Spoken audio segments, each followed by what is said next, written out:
Chapter 26. The transformations of Saiyans are varied, but they all remain the same. The core is the tail. The Saiyan's original power and the giant ape's power are both tails. In fact, you can transform and practice without a tail, but it will be much easier with a tail than without a tail. In the original plot, Son Goku and Vegeta took the God route because they lost their new transformation form without a tail. Instead, they could only wrap the power of God in the transformation of Super Saiyans and further transform into Super Saiyans with God's power and God's energy. Super Saiyan 1 to Super Saiyan 3 are actually the basic transformations of Saiyans, just like the 5-stage transformation of the Frozen Demon Clan. This is a private setting, so I have to explain it. And the subsequent transformations are either transformed through the Saiyan's original power and the giant ape, or they can only take the God route. But Cheng Yu thought that he had a tail and a system beyond the norm. So these two are what he wants to try and master. Back in the present spiritual time house, Cheng Yu shook his head and threw away those unrealistic ideas after thinking it through, and began to concentrate on breaking through himself. Cheng Yu took a deep breath, gathered the energy in his body together, and then gradually gathered it on his back and tail to transform into Super Saiyan 2. Then he gathered the emitted breath into his body. His body began to emit a dazzling light, and his breath became stronger and stronger. With a roar, Cheng Yu gathered all the physical breath on his back and then gathered it on his hair. With the shining golden light, his hair grew to waist, and the golden flames wrapped around his body, and his eyebrows were covered by the flames. Because of the disappearance of eyebrows and the protrusion of facial bones, the whole person looked very fierce. He felt the surging power in his body, and the corners of his mouth rose slightly. Next, he will work harder to practice, master more transformation forms, and become the strongest Saiyan. Cheng Yu did not waste any words and tried his best to adapt to this Super Saiyan 3. Of course, after adapting, he would keep transforming and gathering his breath. Because the breath of the Super Saiyan 3 that had just been broken was too huge, the space in the spirit time house seemed to have been torn and broken. So Cheng Yu also began to adapt to his transformation and then went into the air, otherwise this good place for training would be gone. Cheng Yu didn't know how long he would have to stay, so he could only control himself first.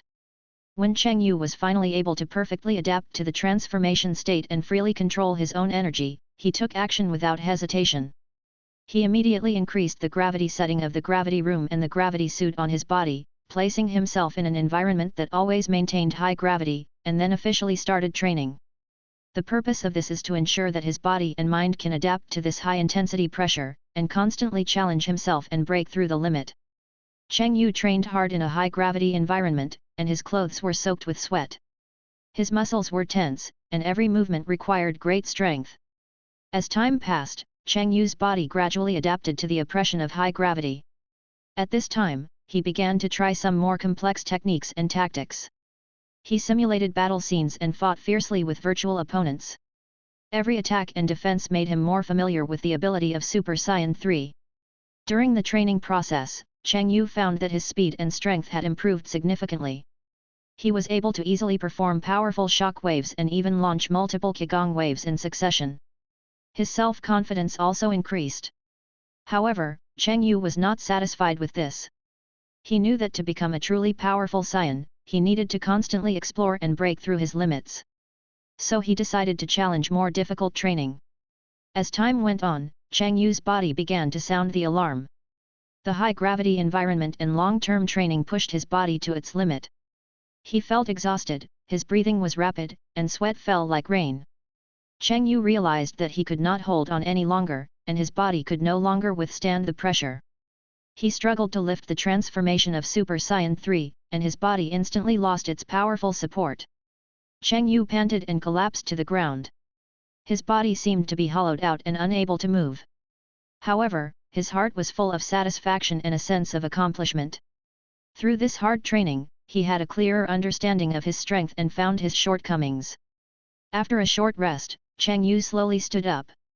He knew he still had a long way to go. He decided to pay more attention to the load and recovery of the body in future training to avoid getting injured again. He dragged his tired body out of the gravity room, took out the magic beans in the system space and took one by himself, then went outside the gravity room and into the spiritual time house. What greeted him whilst here was fresh air and bright sunlight outside. Cheng Yu took a deep breath and felt the power of nature. He believed that as long as he persevered, he would be able to become the most powerful Saiyan. Chapter 27. I don't know how much time has passed, because I have been staying in the gravity room all the time, even sleeping in the high gravity inside, so Cheng Yu can't see the clock in the spiritual time house. Because of the crazy training during this period, Cheng Yu's control over Super Saiyan 3 and the time of transformation have also increased. Compared with the pain of just transforming and being forced to release it, the burden brought by the transformation will not be as embarrassing as before. As Cheng Yu became more and more proficient in the transformation he mastered, Cheng Yu also found that there was no place to develop in this form. The training method given by the system was also very simple and crude, that is, change the method of gathering qi, and don't burst out the complete qi in an instant. In fact, the principle of Super Saiyan 3 is to burst out all the qi of the body in an instant to achieve amplification. After all, the method given by the system was not in the original plot, so Cheng Yu had to be the pioneer. Cheng Yu first took a fairy bean to restore his physical strength. Then he began to gather the breath and burst it out instantly. With the golden light shining, Cheng Yu also successfully transformed into Super Saiyan 3. After the transformation, Cheng Yu did not intend to stop, but took a deep breath. He clenched his fists and closed his eyes silently. Feeling the huge and vast breath in his body, Cheng Yu clenched his teeth. The golden airwaves around Cheng Yu gradually disappeared, and the breath was gathered in Cheng Yu's body and not released. But now, because the transformation of Super Saiyan 3 is maintained by the breath that bursts out instantly, and now it is all collected in the body without bursting, it can be said that the burden on the body is completely unbearable. And our protagonist Cheng Yu clenched his teeth and endured it, and maintained the transformation of Super Saiyan 3. Suddenly Cheng Yu opened his eyes, and then controlled the breath on the tail again to proceed to the next step. When the breath was all on the tail, Cheng Yu immediately howled again, and then endured the burden of the body and gathered the breath little by little in various parts of the body and then slowly mobilized it to release. After the tail had no breath, Cheng Yu also used the airwaves emitted by the body. Use the tail to surround the golden airwaves around the body. As the golden light shone in the gravity room, the golden light around Cheng Yu gradually surrounded him into a sphere. About a minute later, the golden light completely dissipated. Cheng Yu, whose golden hair reached his waist and eyebrows appeared in the middle of the gravity room. The golden airwaves around his body were not as big as before, but instead there was a golden light flashing around his golden tail. That's right, now it is the full power of Super Saiyan 3 cultivated as a reward given by the system. Cheng Yu also exhaled after success. It was really uncomfortable just now, but fortunately it succeeded. It seems that gaining weight is the same now, and the control of breath can be better and more perfectly controlled. And now the attachment to the body is not as big as before, because I can perfectly control my breath. It seems that this transformation also controls the breath more accurately. Cheng Yu carefully felt the changes brought about by the transformation of Super Saiyan 3 full power. In simple terms, the burden is smaller and the breath control is more accurate. Compared with the transformation of ordinary Super Saiyan 3, this form transformation can last longer. Of course, because this form itself can be said to be a wrong transformation, it is now the only development of this form. It can only be said that this form is to find a small error in a pile of errors to modify and balance it. But the basic framework is already wrong, so there is generally no way. Cheng Yu maintained the transformation to conduct adaptive training. Step by step, he improved the areas that needed his attention. And step by step, he made the body's mastery of the transformation more and more complete. Cheng Yu constantly challenged his limits. He set a higher difficulty in the gravity room to accelerate the adaptation to the full power transformation of Super Saiyan 3. Sweat fell like rain, but his eyes were firm. Every attack was carried with unparalleled power, causing the equipment in the gravity room to fall. As time went on, Cheng Yu gradually mastered the skills of using power after transformation. He found that he could not only control his breath freely, but also integrate this powerful force into his moves to double its power. At this time, Cheng Yu decided to try a new skill. He concentrated his energy, gathered all the energy in his hands, and then swung forward with force. A dazzling golden light wave instantly broke through the wall of the gravity room and shot straight into the sky. That's right, it's not the kind of Qigong wave released by Kamehameha. It's the Qigong wave released by Super Saiyan energy, which is more violent and violent. The destructive power is even more amazing, but the disadvantage is that it can only be used when transformed. What name should we give it? How about calling it Dog Bomb? Cheng Yu laughed at himself. After thinking for a long time, he finally decided on a name: Super Energy Wave. Chapter 28. That gentleman went in and exceeded the time immediately. Could it be that he forgot the time or couldn't get out? Tian Tian said while looking at the spirit time house in the Heavenly God Temple.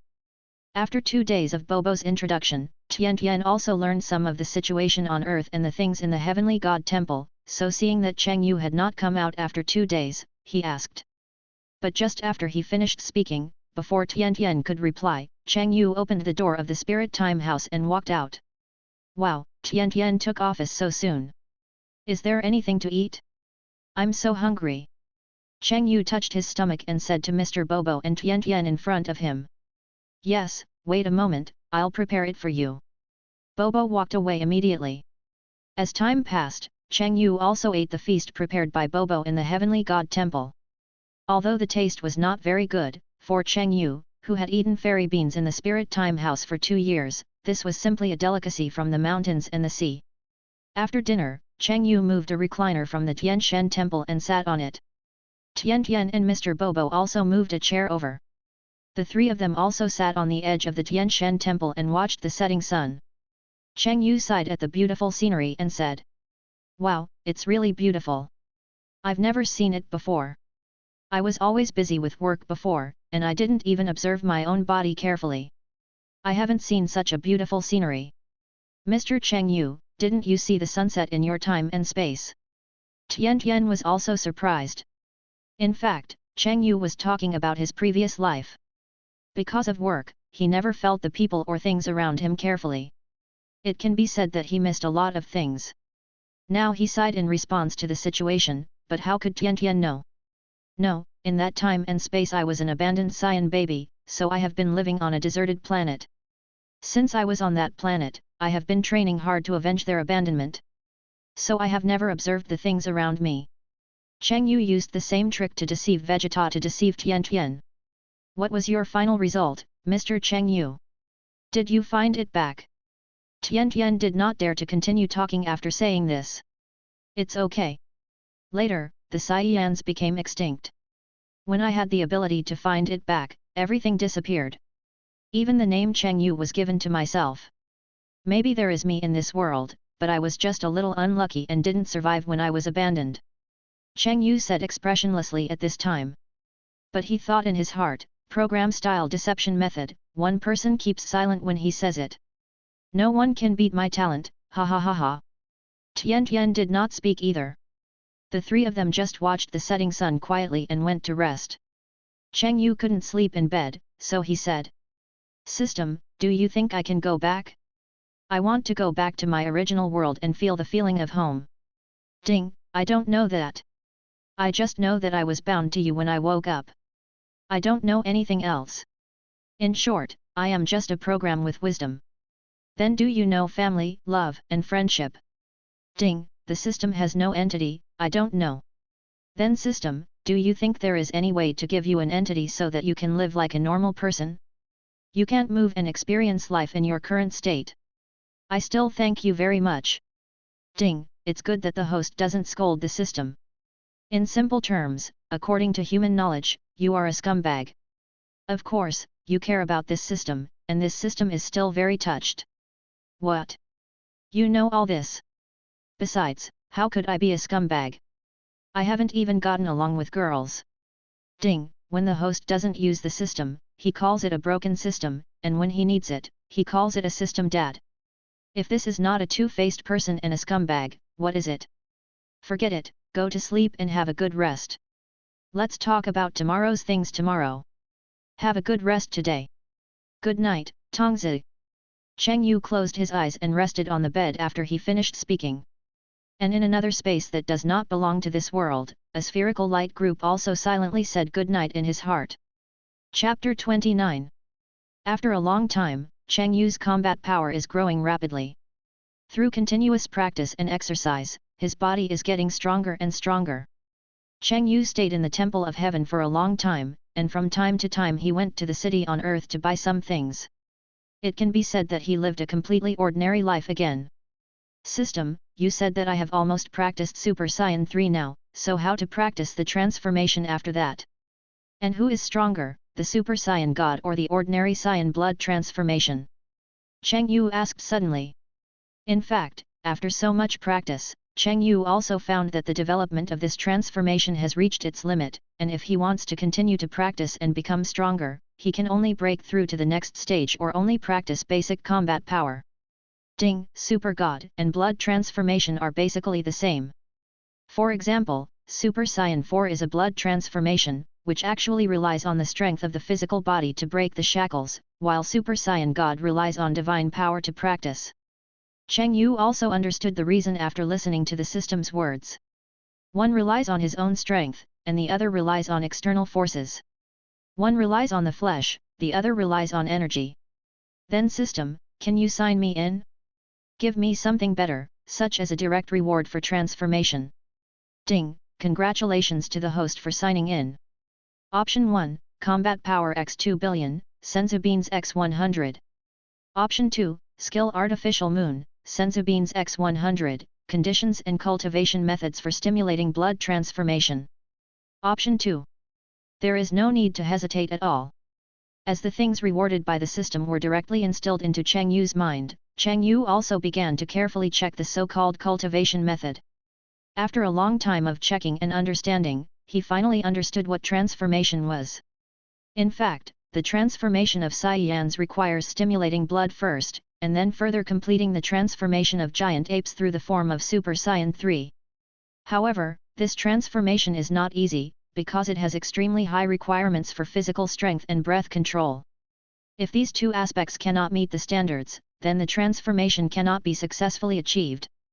Only when the body is strong enough and the breath control has reached a certain level, can this difficult transformation be successfully completed. After understanding, Cheng Yu began to ask his system. System, I should be able to try to transform now, will I lose my mind after transforming into a giant ape? Ding, you are questioning this system. The Saiyan blood given by the system is pure Saiyan blood, without any impurities. It is impossible for a giant ape to lose its mind. After listening to the system's words, Cheng Yu began to think, and then seriously said. So that means if, after the Super Saiyan 4 transformation, he masters the power of God, will the combat power increase more? And if the giant ape is transformed into a golden giant ape, then if I directly use the giant ape to transform into a golden giant ape after Super Saiyan 3 is directly superimposed to perform blood transformation, then would it be more awesome? Ding, host, you can try it, anyway, no one has tried this. If it really works, you should be considered to have opened up a different route. But if your physical strength is not up to standard, you may have a chance of exploding and dying if you force the transformation.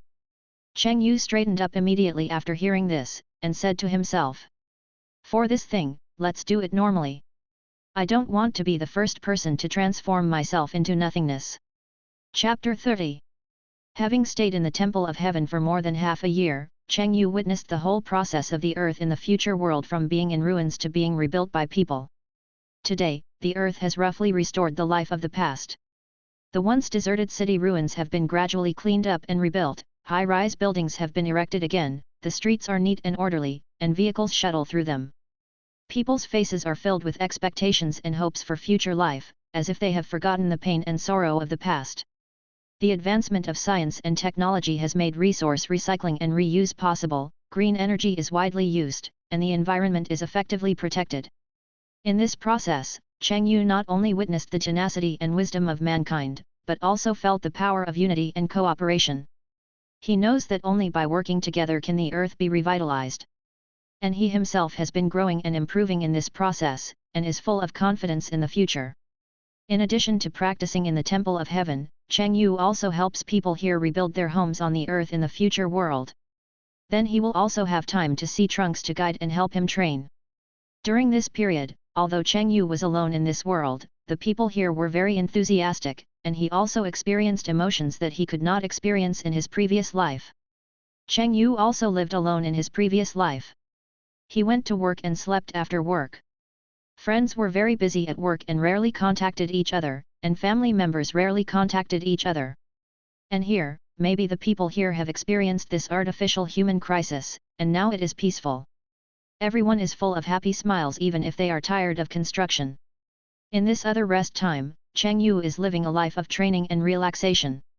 He realized that he had been pursuing something too much before, whether in his previous life or this life. Since he understood the conditions for his blood transformation, he understood that he could not excessively pursue new power and new transformation, otherwise it would affect his life. Cheng Yu often lay on the Tianshan temple and looked up at the stars, recalling the bits and pieces of his previous life, and realized that he had made the same mistake of excessive pursuit of power and neglect of life. He remembered what Master Kame said to his disciples in the original plot, "Eat well, sleep well, and rest well." This sentence was mentioned both when he first taught his disciples and in the final instructions of the Tournament of Power. Now, Cheng Yu finally understood the deep meaning of this sentence. The body is your own. If the mentality is not good or the body is not fully relaxed for a long time, there will be problems. What is even more incredible is that some people would give up their lives for power. Now, especially after learning that the blood transformation of Super Saiyan 4 not only requires a strong physique, but also must have extremely strong basic combat power, and more importantly, it requires a relaxed and comfortable mental power to resist the violent will in the blood, Cheng Yu finally realized this and thus started his unrestrained and free new life. Since knowing this, Cheng Yu has not continued the previous crazy self-exertion training, but instead carried out basic training and lived happily according to the physical condition. Although the training is not as crazy as before, Cheng Yu also specifies the training content and time according to his own special training, and no longer overworks and consumes the body. Of course, when he was bored, in addition to traveling around the earth and helping ordinary earthlings, Cheng Yu also seriously thought about his life and power. What is power used for?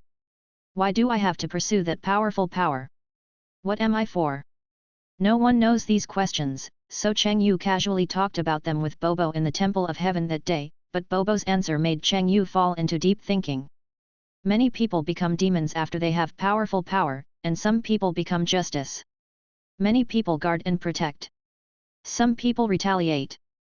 Everyone has their own ideas. Of course, the most important thing is to see who you want to be. Cheng Yu went from not understanding and not accepting this sentence to gradually understanding it in his life on earth, and then to empathy, and Cheng Yu also thought about it. Cheng Yu nodded thoughtfully, looking into the distance with a firm gaze. I think I have found the answer. Strength is not just for satisfying selfish desires or pursuing power, but for protecting and guarding those who are important to me. From then on, Cheng Yu practiced harder. He understood that only by constantly improving his strength could he better protect everything he cherished. In a crisis when the Earth was attacked by androids, Trunks stepped forward. He used his powerful strength to fight fiercely with the androids. In the end, he successfully protected the Earth, and became a hero in people's hearts. Cheng Yu knows that the true meaning of power lies in responsibility and commitment. He will continue to move forward and use his power to protect the peace and tranquility of the universe. As the saying goes, if you come, you should make the best of it. Then, the power that Cheng Yu pursues in this world in the future must be justice and hope, not a powerful demon. He is a person who protects the smiles of friends, companions, and family. Chapter 31. I have to say that the technology in this future world is indeed advanced, and after the disaster, humans have a great sense of crisis. Cheng Yufei sighed as he watched the city being rebuilt from the ruins in the air. It turned out that Cheng Yu had just gone to Bulma's house and was told that the time machine was almost ready, and it could be set off as long as it was debugged. It would take at most a week, and now Cheng Yu also flew back to the Temple of Heaven to continue to rest for a few days. After observing and living in this world for so long, Cheng Yu finally had a sense of belonging, just like in his previous life. Instead of thinking that I was just a passerby, there was no barrier. When the hurdle in his heart was completely crossed, Cheng Yu also sighed, and suddenly Cheng Yu's body breath became calm, and he felt as if the mechanism or shackles of his body were broken. System, what's going on? Why do I suddenly feel like this mechanism is open? Cheng Yu couldn't figure it out, so he opened the final method and summoned the system. Ding, because you have completely integrated into this Dragon Ball universe. After the barrier in your heart disappears, you are marked with the expression and aura of the Dragon Ball universe, which means that you are now a creature of the Dragon Ball universe. Even if someone investigates, they can find your information in the Dragon Ball universe. Is that so? In other words, now that I have come out with memories of my previous life, I am completely a person of the Dragon Ball world. Cheng Yu understood what the system said, and then said, "Ding, that's right, the will of the Dragon Ball universe has labeled you, which means that you are a creature of this world view. By the way, the reason why you practiced slowly before was because you didn't have a universe label, and the Dragon Ball universe didn't recognize you, but now your practice speed will be very fast." I said it. In the original plot, Son Goku practiced from Super Saiyan 1 to Super Saiyan God in less than a few years. I have been in the Spirit Time House and the real world for almost 10 years before I became Super Saiyan 3. I said why it is unreasonable. Cheng Yu finally understood the reason, but he didn't think too much about this problem. Because he has also completely integrated into the life of the Dragon Ball world. But now that he can practice faster, Cheng Yu is also thinking about whether to repair the blood transformation of Super Saiyan 4 before returning to that world, so that he will basically not encounter any crisis in that world after returning. Thinking about it, anyway, after resting for so long, it's time to move around. Although I have been practicing, it has been very easy during this period, not the hard training before. My body is a little unfamiliar and I feel a little rusty. As I thought about it, I came up with a very good idea. I called Trunks to come along. I can guide his training, and I can also study new transformations. And I can also do some exercises with him when I feel itchy. Kill 3 birds with 1 stone, perfect. He took action immediately and instantly moved to Trunks' house and explained to Bulma that it would only take 2 days. Trunks also wanted to become stronger, so he agreed without hesitation. But he didn't know what was waiting for him. After picking up Trunks, Cheng Yu immediately took him to the Spirit Time room. 2 years in here should be enough for him to successfully break through the new transformation. If nothing unexpected happens, Trunks should be able to break through as long as he works hard. During the time he lived in this world, Trunks had been training hard since Cheng Yu's last teaching in the Spirit Time room, and he didn't slack off at all. And Cheng Yu also had a relaxed life on Earth during this period, so sometimes he also taught him training appropriately. After his own development and training, he also noticed that he had basically developed all the Super Saiyan 1 transformations that could be developed. And his combat power did not increase as much as before, so after multiple reasons, Trunks followed Cheng Yu without hesitation. In the Spirit Time room, Cheng Yu took out the old 3 things, the gravity room, the gravity suit and the senzu beans, and started the most basic training with Trunks. In fact, this can only be regarded as a warm-up. And the horror is still to come. Chapter 32. Bang bang bang. The sound of Trunks and Cheng Yu's fists colliding could be heard in the air. The 2 sides fought back and forth, neither giving in, and it was hard to tell who would win for a while. Suddenly, Trunks used his ultimate move Qigong Wave, a powerful energy beam attacked Cheng Yu. Cheng Yu dodged sideways, then counterattacked. His speed was extremely fast, rushing towards Trunks like lightning. Just as the 2 were about to collide, Cheng Yu dodged Trunks' fist again, and then came behind Trunks and punched Trunks into the ground. "Hey, Trunks, is this all your strength? Is this the result of your own training? Be serious. Show your true strength. Do you still want this world to be transformed into its original state in the future? Think about Bulma's original old appearance, think about Son Gohan's sacrifice for this world, is this all your strength?" Cheng Yu questioned Trunks mercilessly in order to stimulate his own strength, because the anger of the Saiyans can enhance their combat effectiveness. Trunks fell to the ground, listening to Cheng Yu's questioning, clenching his fists tightly, recalling the past memories. This big boy who guarded the future world alone shed tears of unwillingness. Cheng Yu saw that the effect was not very good, so he thought for a while and immediately spoke again. "What are your tears? Do you know why people in this world sacrifice? Because Son Gohan has a strong talent but he wasted his talent. He is an absolute waste, and you, Trunks, even have to stand behind the waste, you are not even as good as waste." Trunks listened to Cheng Yu's words and stood up. Looking at Cheng Yu in the air, Trunks' fists were bleeding. But he didn't care about his own situation, but shouted loudly. "Brother Gohan is not a waste. Neither am I." After speaking, the momentum around Trunks changed instantly, and the surrounding atmosphere became violent at this time, and this atmosphere formed a vortex with Trunks as the center. Trunks didn't care about his own physical condition, but was overwhelmed by anger. Regardless of anything in the outside world, he closed his eyes tightly and recalled everything Son Gohan said and did in his mind. When the aura around Trunks completely formed a vortex with Trunks as the center, Cheng Yu showed a barely perceptible smile in the air. Gohan is not a waste. Ah! Trunks roared, and his tightly closed eyes suddenly opened. With this roar, Trunks' hair began to change. The hair that was originally hanging down gradually stood up, and the color also changed from lavender to gold. At the same time, the surrounding aura vortex gradually disappeared, replaced by golden light surrounding Trunks. These lights tightly wrapped Trunks, forming a sphere. This spherical light kept flickering, emitting powerful energy fluctuations, as if protecting Trunks' entire body. At this moment, the light suddenly disappeared. The golden light around Trunks spread out like waves, and finally gathered around his body. His hair also changed, standing straight back and turning into a dazzling gold. At the same time, flashes of lightning appeared around him, as if adding a mysterious and powerful aura to him. The whole scene was full of science fiction and fantasy atmosphere, which made people shocked.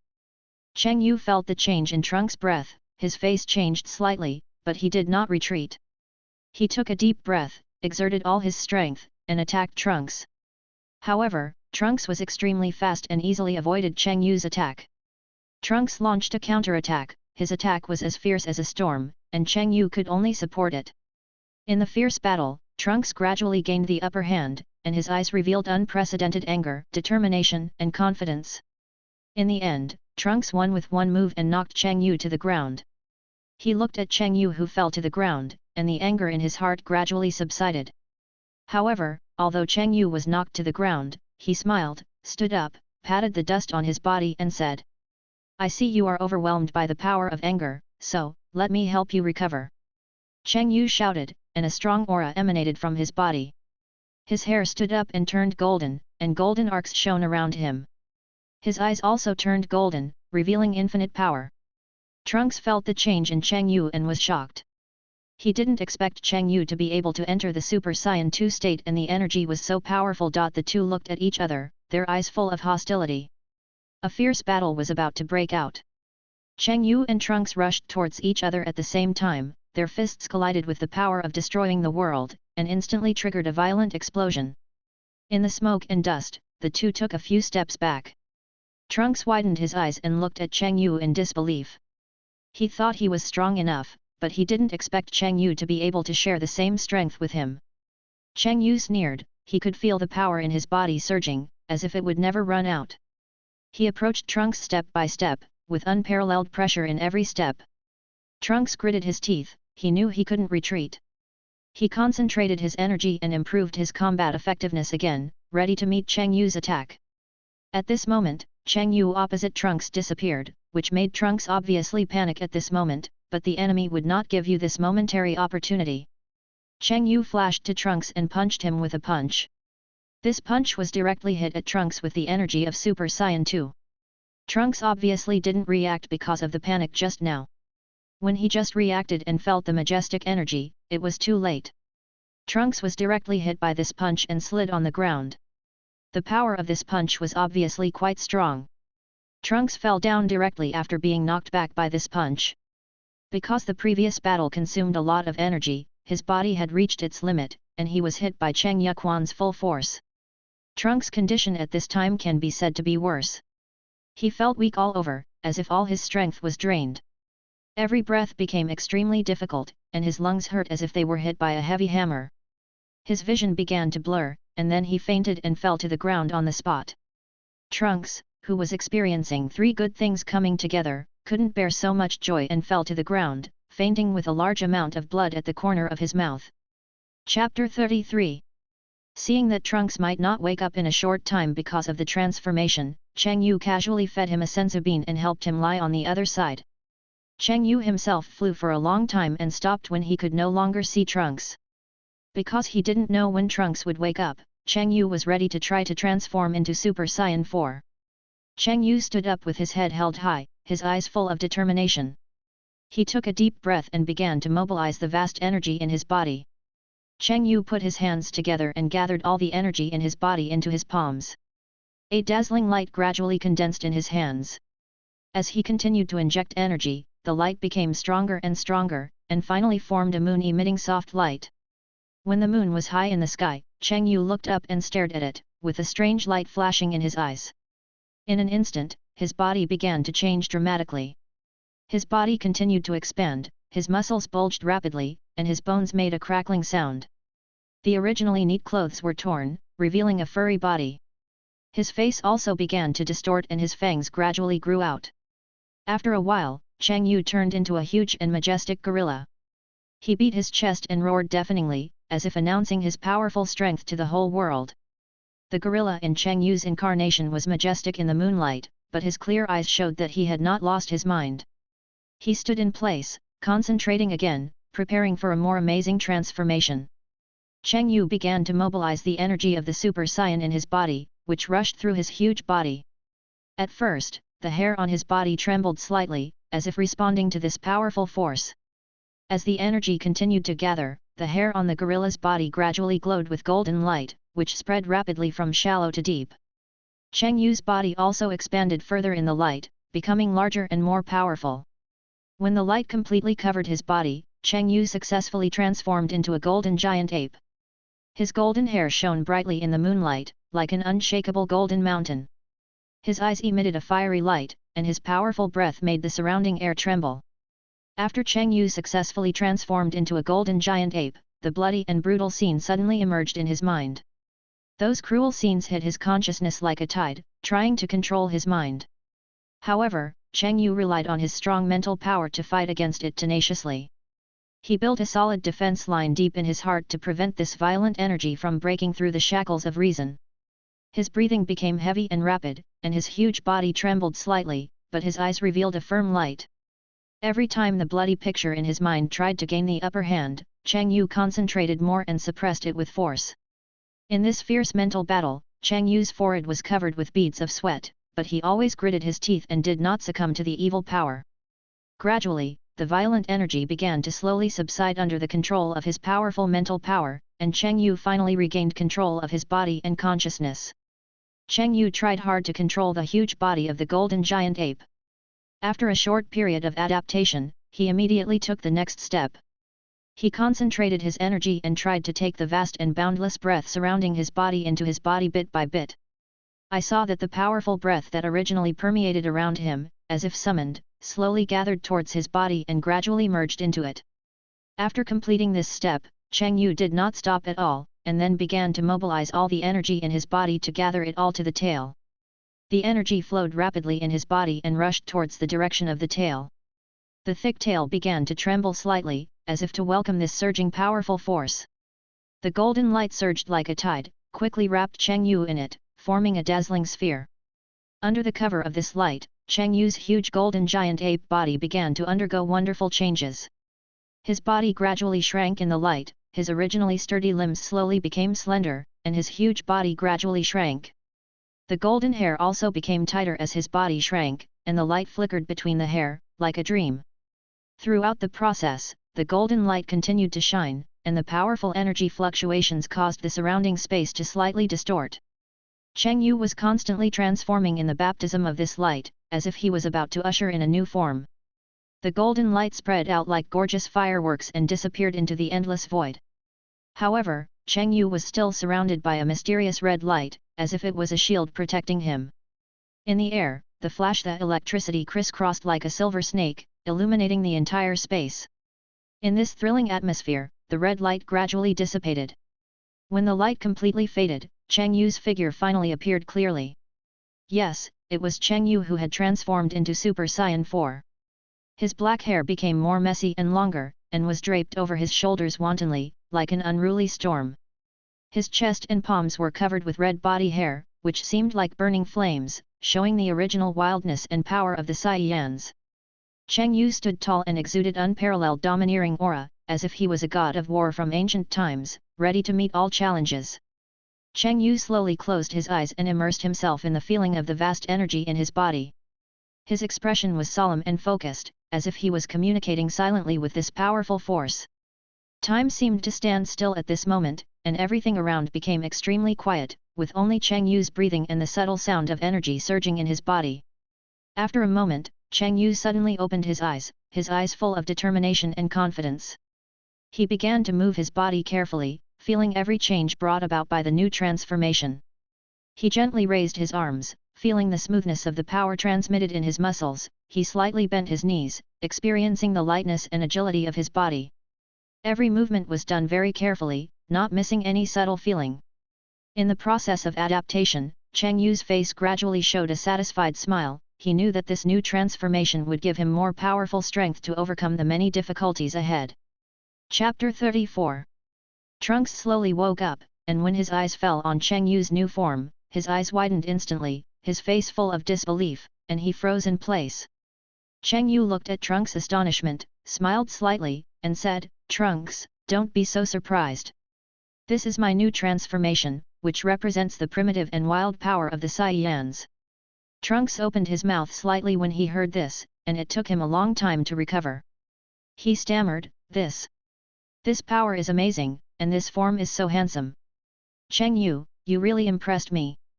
Cheng Yu crossed his arms and said confidently, "With this power, I will definitely be able to defeat all powerful enemies." Trunks nodded, and his fighting spirit was rekindled in his eyes. He said, "I can definitely transform into this, right? Of course, you just need to be good, practice step by step to become stronger, and one day you will reach this point. So come on. By the way, do you remember before you fainted?" Cheng Yu asked. Trunks looked confused and bewildered at Cheng Yu. "Why don't I remember anything?"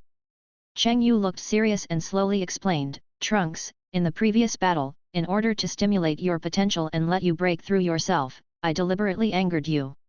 I didn't expect that you really broke through and transformed into Super Saiyan 2 because of anger.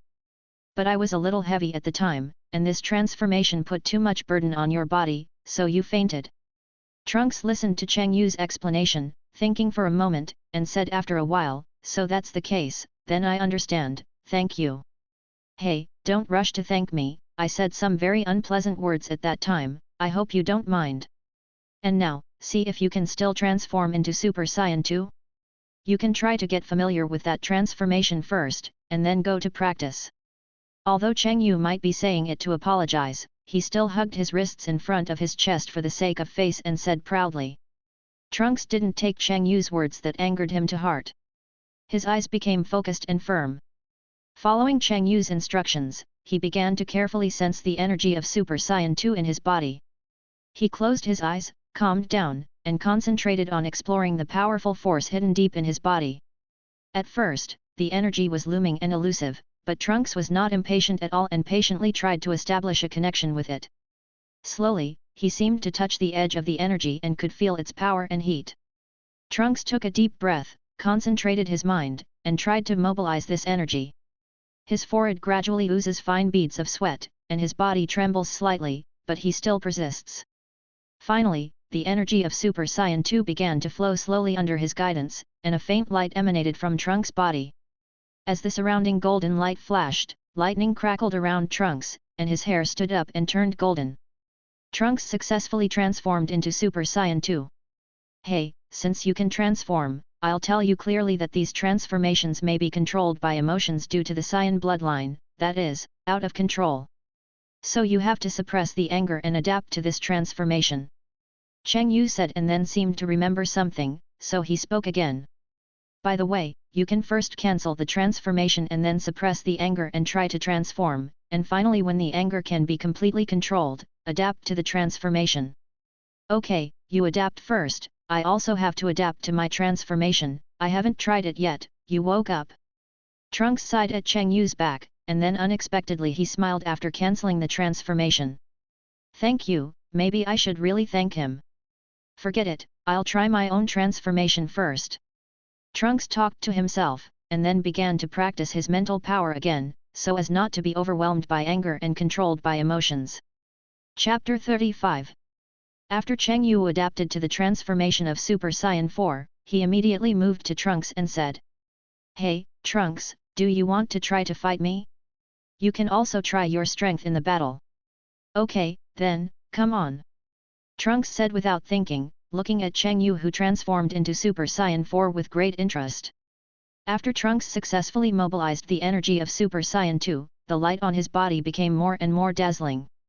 He suddenly opened his eyes full of confidence and fighting spirit, and said to Cheng Yu, come on, don't hold back, let me see how you look in this form. Cheng Yu smiled slightly and responded, come on, Trunks. Trunks flashed in an instant, rushed towards Cheng Yu like lightning, and swung a powerful punch. Cheng Yu was not in a hurry, easily dodged sideways, and raised his leg to counter-attack. Trunks reacted quickly and blocked with his arms. The powerful impact caused the surrounding ground to crack instantly. The two of them fought back and forth, punching and kicking each other, and every collision produced a powerful energy wave, and the air around them was buzzing. Their speed was as fast as a phantom, making it hard to keep up with the ice. Trunks roared, and his power burst out again. His attack speed and strength increased significantly, with whistling fists and heavy kicks. Cheng Yu also began to deal with it seriously, not daring to be careless. He flexibly turned and moved, cleverly dissolving Trunks' fierce attack. Cheng Yu put his hands together, gathered energy, and pushed forward a powerful energy wave. Trunks crossed his hands in front of his chest and took the blow hard. The powerful energy impact made his feet scratch deep marks on the ground. But he did not retreat, but used the force to jump back a distance. Cheng Yu, take my move! Trunks shouted, and all the energy in his body gathered in his palm, forming a huge energy ball, and threw it towards Cheng Yu. Wherever the energy ball passed, the space seemed to be distorted. Seeing this, Cheng Yu danced his hands quickly, drawing a complex energy shield to resist this powerful attack. The collision of energy produced a huge explosion, and smoke and dust filled the air. However, the battle between the two did not stop. They continued to fight fiercely in the smoke, both eager to break through their limits in this duel and show more powerful strength. In the fierce battle, Trunks's attack became more and more fierce, and Cheng Yu realized that conventional responses could not win. Cheng Yu took a deep breath, and his muscles tightened instantly, and a strong breath gushed out of his body. His hair stood up, and the black light flashed with golden light, and his eyes became extremely sharp. Trunks, take it! Cheng Yu shouted, and the energy of Super Saiyan 4 exploded completely. The surrounding space was distorted by this powerful force, and the wind was howling, and sand and stones were flying. Cheng Yu's speed increased to the extreme, and he appeared in front of Trunks in an instant, swinging a powerful fist. Trunks tried to resist, but the power of Super Saiyan 4 was too strong, and he was knocked back by this punch. Cheng Yu took advantage of the victory and launched a series of attacks like a storm. Trunks tried his best to defend, but still couldn't resist this violent attack. In the end, Cheng Yu gathered all the energy in his body and sent out a devastating energy wave. Trunks could no longer support under this powerful attack and was knocked to the ground. After the battle, Cheng Yu slowly put away his energy, walked to Trunks, stretched out his hand to help him up, and said, Trunks, you are already very strong, keep working hard, we will become stronger together. After the battle, although Trunks was defeated, the fighting spirit in his eyes was even stronger. Cheng Yu looked at him and said with a smile, Trunks, I will guide you to practice and take your strength to a higher level. Trunks nodded excitedly, his eyes full of expectation, and said eagerly, Cheng Yu, I will definitely work hard, I want to be as strong as you. Cheng Yu first asked Trunks to calm down and feel the flow of energy in his body. Close your eyes, put aside distracting thoughts, and use your heart to feel every change in energy. Remember, make your heart like a calm lake. Only in this way can you clearly feel the subtle fluctuations of energy. Cheng Yu said patiently on the side. Trunks followed Cheng Yu's guidance and tried to calm his mind.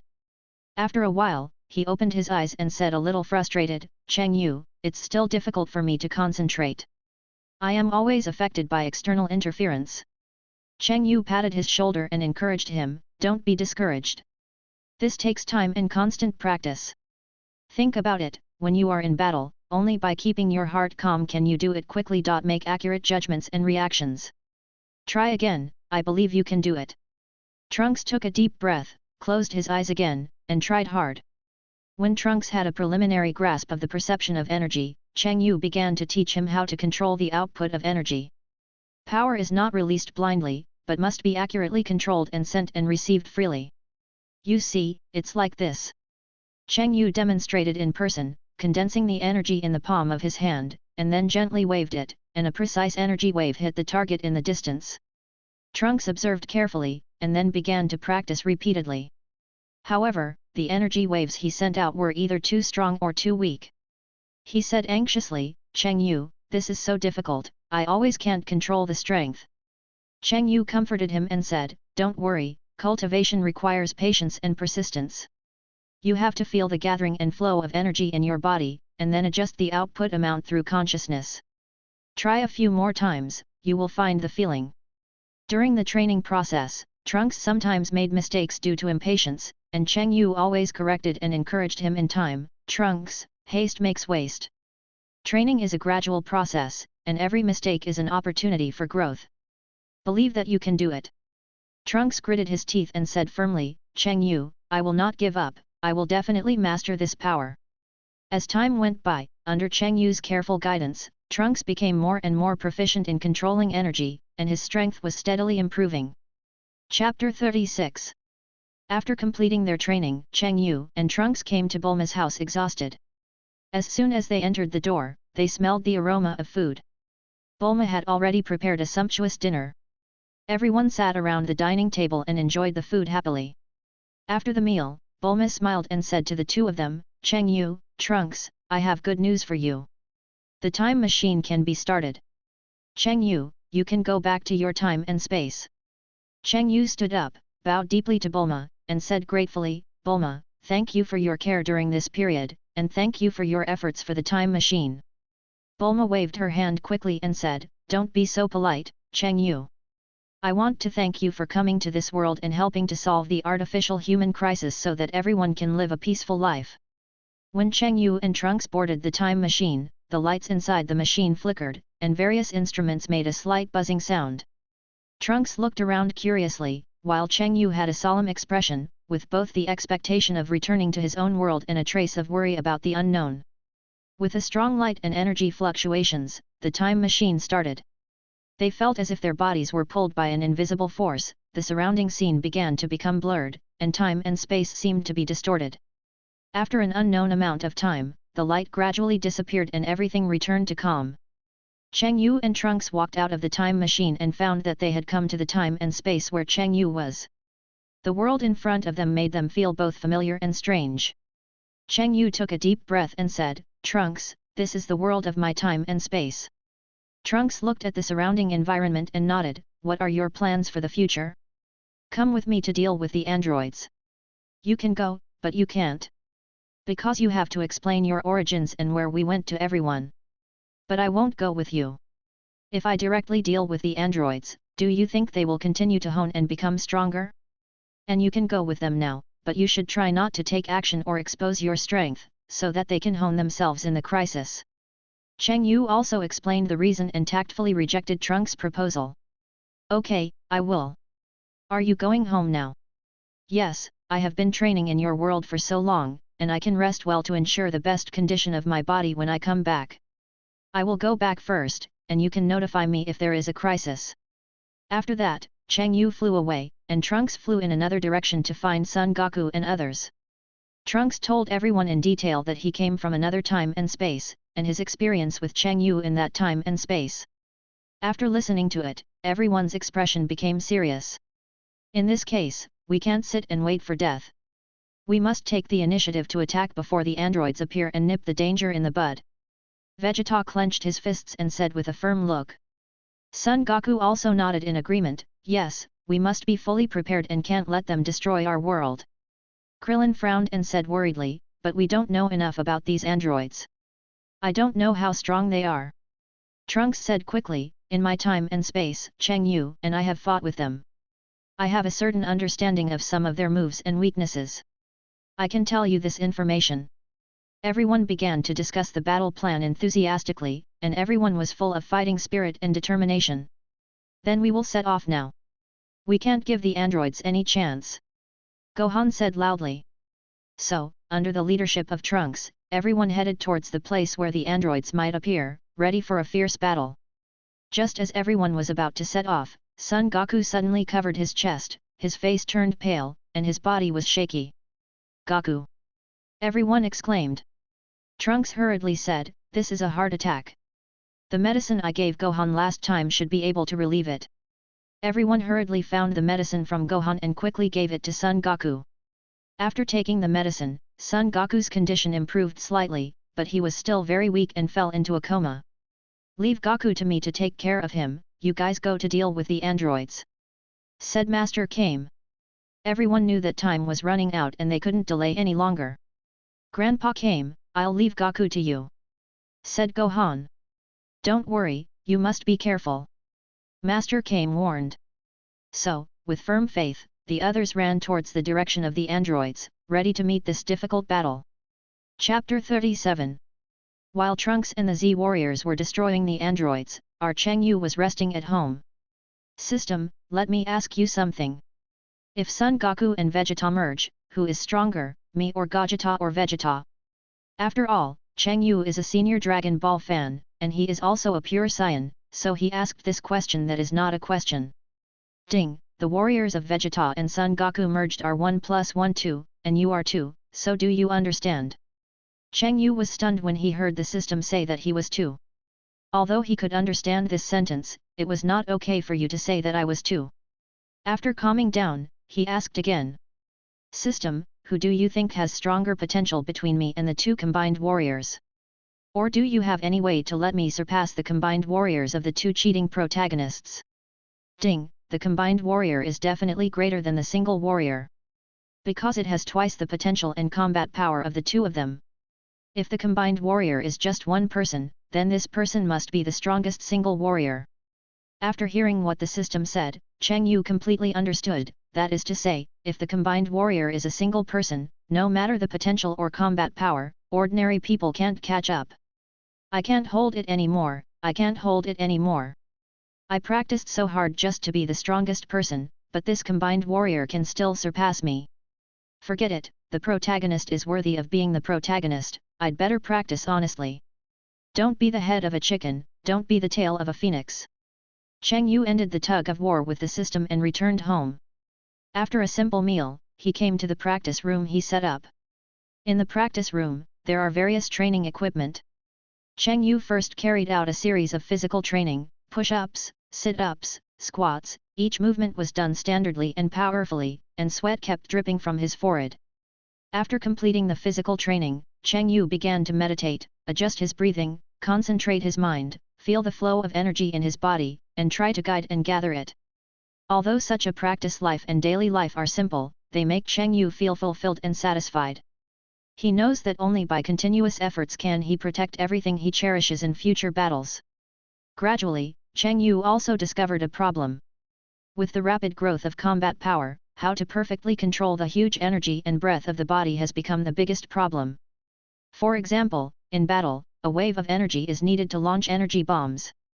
If you can't control it perfectly, you will waste your energy and breath. In order to perfectly control the huge and vast energy and breath of his body, Cheng Yu found a quiet valley and decided to calm down and practice here. In the valley, the breeze was blowing and the leaves were rustling. Cheng Yu sat on the ground, closed his eyes, and began to adjust his breathing. He first took a deep breath, letting the fresh air fill his entire chest, and then slowly exhaled to expel all the turbid air in his body. Repeating this, his breathing gradually became steady and long. Cheng Yu carefully felt the surging energy in his body and tried to establish a connection with it. At first, these energies were like wild horses that were unbridled and difficult to tame. But he was not impatient, but kept his inner peace and guided them little by little. He imagined that his body was a huge container, and the energy was the water flow in it. What he had to do was to build channels so that these water flows could flow according to his wishes instead of colliding wantonly. In the process of cultivation, Cheng Yu encountered countless difficulties and setbacks. Sometimes, the energy would suddenly get out of control and run around in his body, causing bursts of severe pain. But he gritted his teeth and persevered with his strong will. As time went on, Cheng Yu gradually became more adept at controlling the energy. He could gather the energy in his palms and distribute it evenly to every corner of his body. The control of his breath became more and more exquisite, and between breaths, he seemed to be integrated with the surrounding natural environment. After a long and arduous practice, Cheng Yu was finally able to perfectly control the vast energy and breath in his body, and was fully prepared for future challenges. Chapter 38. At this time when Cheng Yu was proficient in controlling his breath and using energy, Trunks and his group also successfully found the base of the androids. With the help of Trunks, the Z warriors found Dr. Gero's base and destroyed it. But there was an unexpected situation that the two androids had completely different personalities from the androids in the future world. The androids in this world did not destroy the world after they were born, but rescued their companions first. Others suggested destroying the androids at the first time, but Trunks did not destroy them because of Cheng Yu's instructions. Instead, he paid attention to their every move and observed them. As soon as the androids in this world appeared, they showed the difference from the description of the future world. After they were born, they rescued their companions at the first time, without destroying everywhere, and did not attack the protagonist group. Vegeta and others were full of anger after listening to the tragic situation of the future world described by Trunks, and they did not hesitate to attack the androids at the first time. Vegeta rushed to the front, and he burst out with a strong breath all over his body, roaring and attacking the androids. However, the androids in this world reacted extremely quickly and easily dodged Vegeta's attack. Then, the androids launched a counter-attack. Their speed was as fast as lightning, and their strength was amazing. Vegeta was careless for a moment, and the androids caught his flaw and knocked him to the ground with a heavy blow. He fell heavily to the ground, raising a cloud of dust. Damn it! Vegeta struggled to get up, but the blow just now left him seriously injured. Seeing this, the others were all shocked, but they did not retreat, but instead strengthened their determination to defeat the androids. After defeating Vegeta, Android 17 did not have the slightest smugness on his face. He just glanced at everyone indifferently and prepared to turn around and leave. Stop! Vegeta shouted angrily, his eyes burning with anger. Number 17 stopped, turned his head slightly, and said, "I don't want to get entangled with you, today is over." Krillin shouted anxiously, "How can you just leave like this?" Number 16 said at this time, "Let him go, our purpose is not to kill. Our goal is Son Goku." Number 18 also echoed, "Yes, we just want to live according to our own wishes." Everyone looked at each other, full of reluctance, but also puzzled by the attitudes of number 16 and number 18. Just when number 17 was about to disappear from everyone's sight, Vegeta stood up and said, "Do you think you can just walk away like this? This is just the beginning." Number 17 did not respond, and his figure gradually walked away. Vegeta slowly stood up with the help of everyone, gritted his teeth and said, "I will definitely get this account back." Everyone looked at the direction where the android left, and secretly vowed in their hearts that they must become stronger and completely solve the threat of the android. The Z warriors decided to return to Kame House with a heavy heart. Along the way, everyone was silent, and the atmosphere was very depressing. After arriving at Kame House, everyone sat together and discussed the next countermeasures. And Vegeta was full of reluctance to lose to the android. Without saying a word, he turned around and left Kame House, looking for a more difficult training environment alone, vowing to avenge his previous shame and defeat the android. Vegeta is still so competitive. Krillin shook his head helplessly. But it is also his persistence that makes him stronger and stronger. Tien Shinyan said. No matter what, we can't relax, we have to improve our strength as soon as possible. Piccolo said with a serious expression. Everyone nodded, and their fighting spirit was ignited in their hearts, ready to meet more difficult challenges in the future. After a high-intensity training, Cheng Yu dragged his tired body back to his home.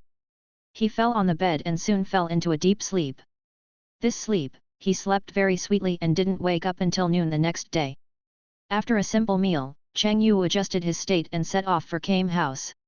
When he arrived, the protagonists and Trunks had been waiting there for a long time. Cheng Yu, you are finally here. Trunks greeted him with a smile. Cheng Yu scratched his head embarrassedly, sorry, I kept you waiting for a long time. Piccolo stepped forward and patted Cheng Yu on the shoulder, it's okay, you can fight better after a good rest. Everyone sat together and began to discuss the next plan. Trunks said, the strength of the androids should not be underestimated. We must come up with more effective countermeasures. Cheng Yu nodded in agreement, yes, the training during this period has given me some new insights, which may be helpful to us. Everyone was talking at the same time, and the Kame house was filled with heated discussions. Listen to me, the androids in this world are different from the androids in the future world, don't you know? The androids in this world are actually kind, and of course there will be a person named Cell soon. You have to destroy that person. Cheng Yu also briefly explained the situation. Everyone sat together, their eyes focused on Cheng Yu. Cheng Yu cleared his throat and began to explain the origin of Cell to everyone. Everyone, Cell is an extremely dangerous existence.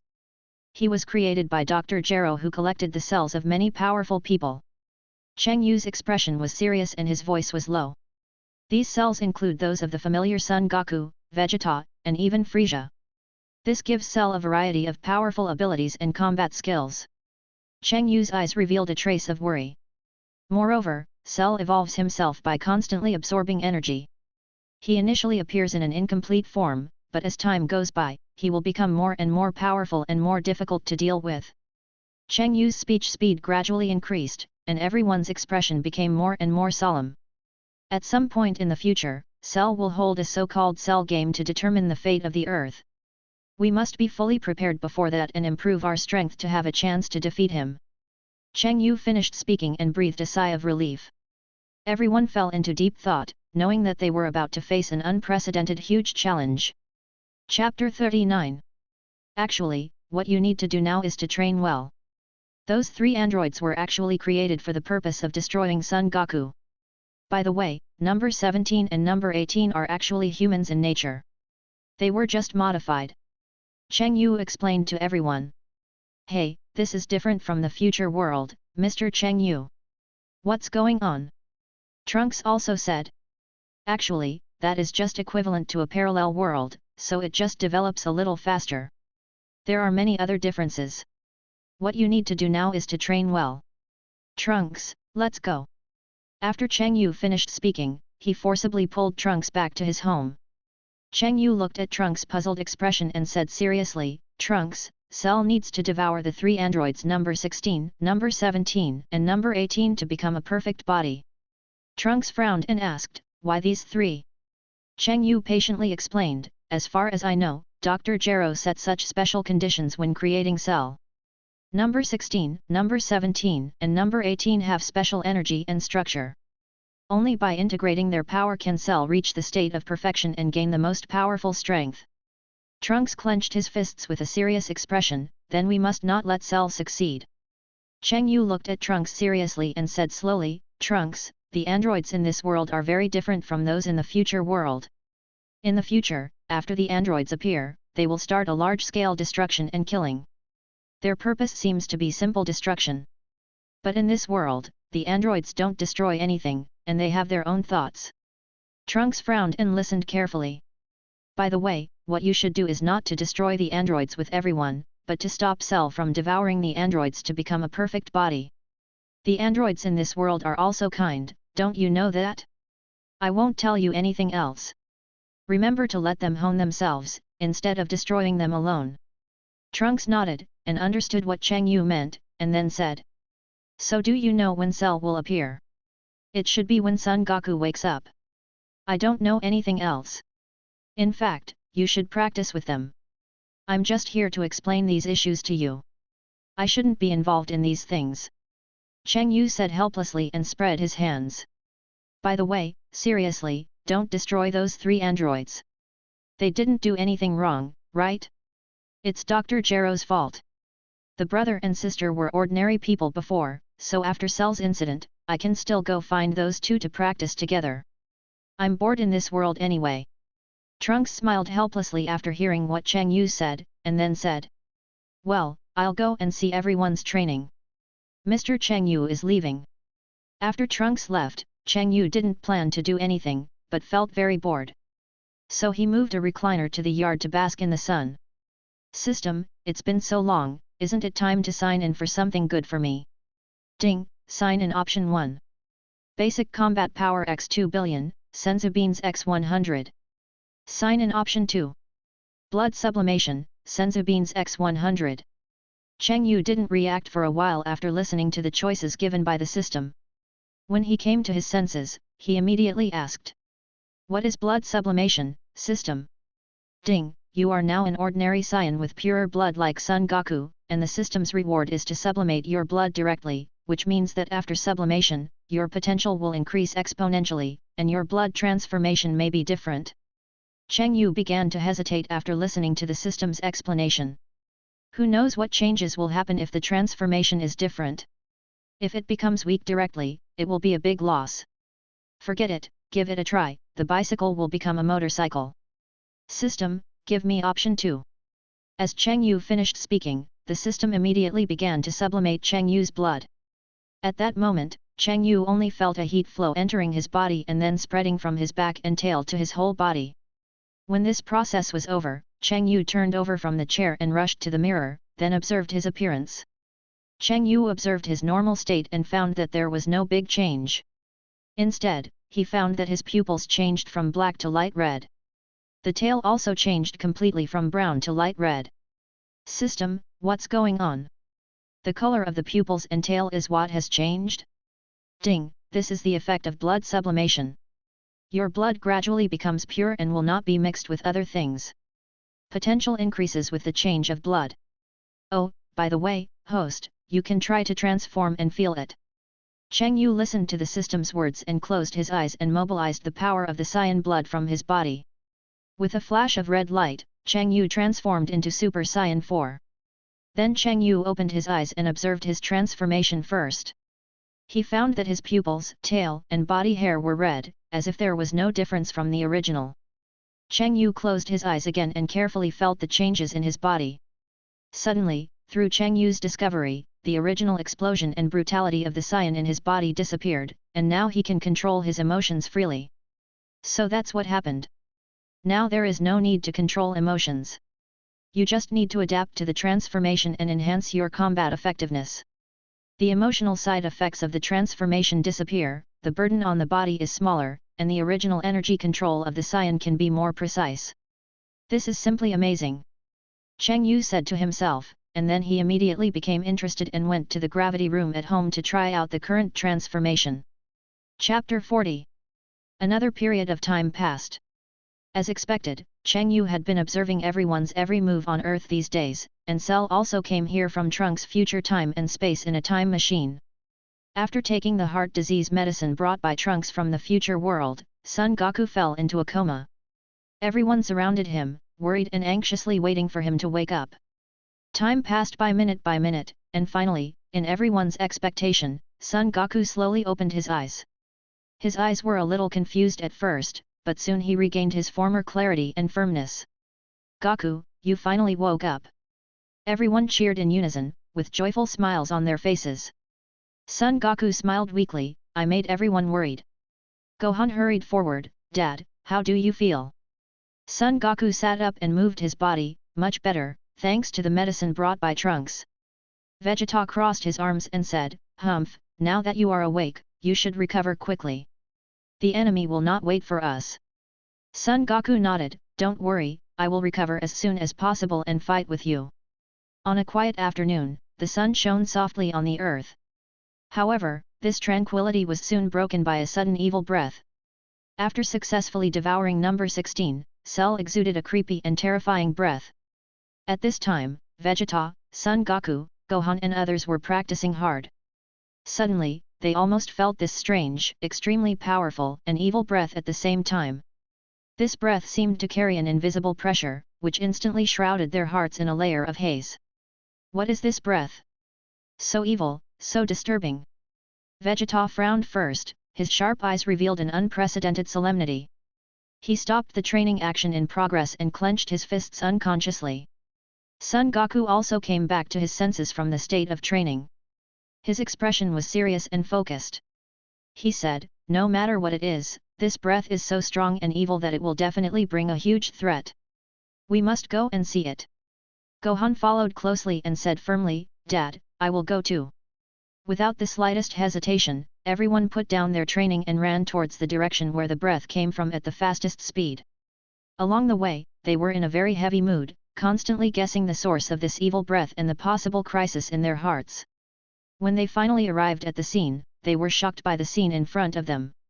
They saw Cell's huge and twisted body standing in the ruins, with a smug and arrogant smile on his face. At his feet, there were the shattered remains of number 16 after it was devoured. The scene was shocking. Damn Cell! Vegeta could no longer suppress his anger. He roared to the sky, and the breath of his whole body instantly erupted like a volcano. The powerful energy fluctuations made the surrounding air seem to burn. Son Goku's eyes were also full of anger and determination. He stared at Cell closely, secretly mobilizing the power in his body, preparing for the upcoming fierce battle. Gohan was enraged by the tragic scene in front of him. He gritted his teeth, clenched his fists, and his body trembled slightly. In fact, Trunks told everyone about Cell's origin and purpose, so everyone knew that Cell could not be allowed to become a complete body. Now the other two androids are missing, and there is a wreckage on the ground, so everyone knows that this is Cell. Vegeta rushed towards Cell with a determined look on his face. The breath of his whole body surged wildly, and his eyes were full of desire for battle and persistence in victory. Cell, today is your end. Vegeta roared, punched out instantly, and attacked Cell with a sharp sound of wind. Cell just smiled contemptuously and easily dodged Vegeta's attack. Vegeta was not discouraged, and followed with a series of punches and kicks, each of which contained his powerful strength. However, Cell's speed and reaction far exceeded Vegeta's imagination. Cell saw the opportunity and hit back fiercely, hitting Vegeta's abdomen with a punch. Vegeta groaned in pain and flew backwards.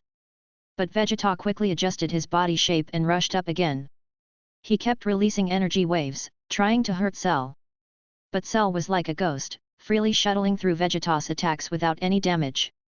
As the battle continued, Vegeta's physical strength gradually consumed, and his attacks became a little slow.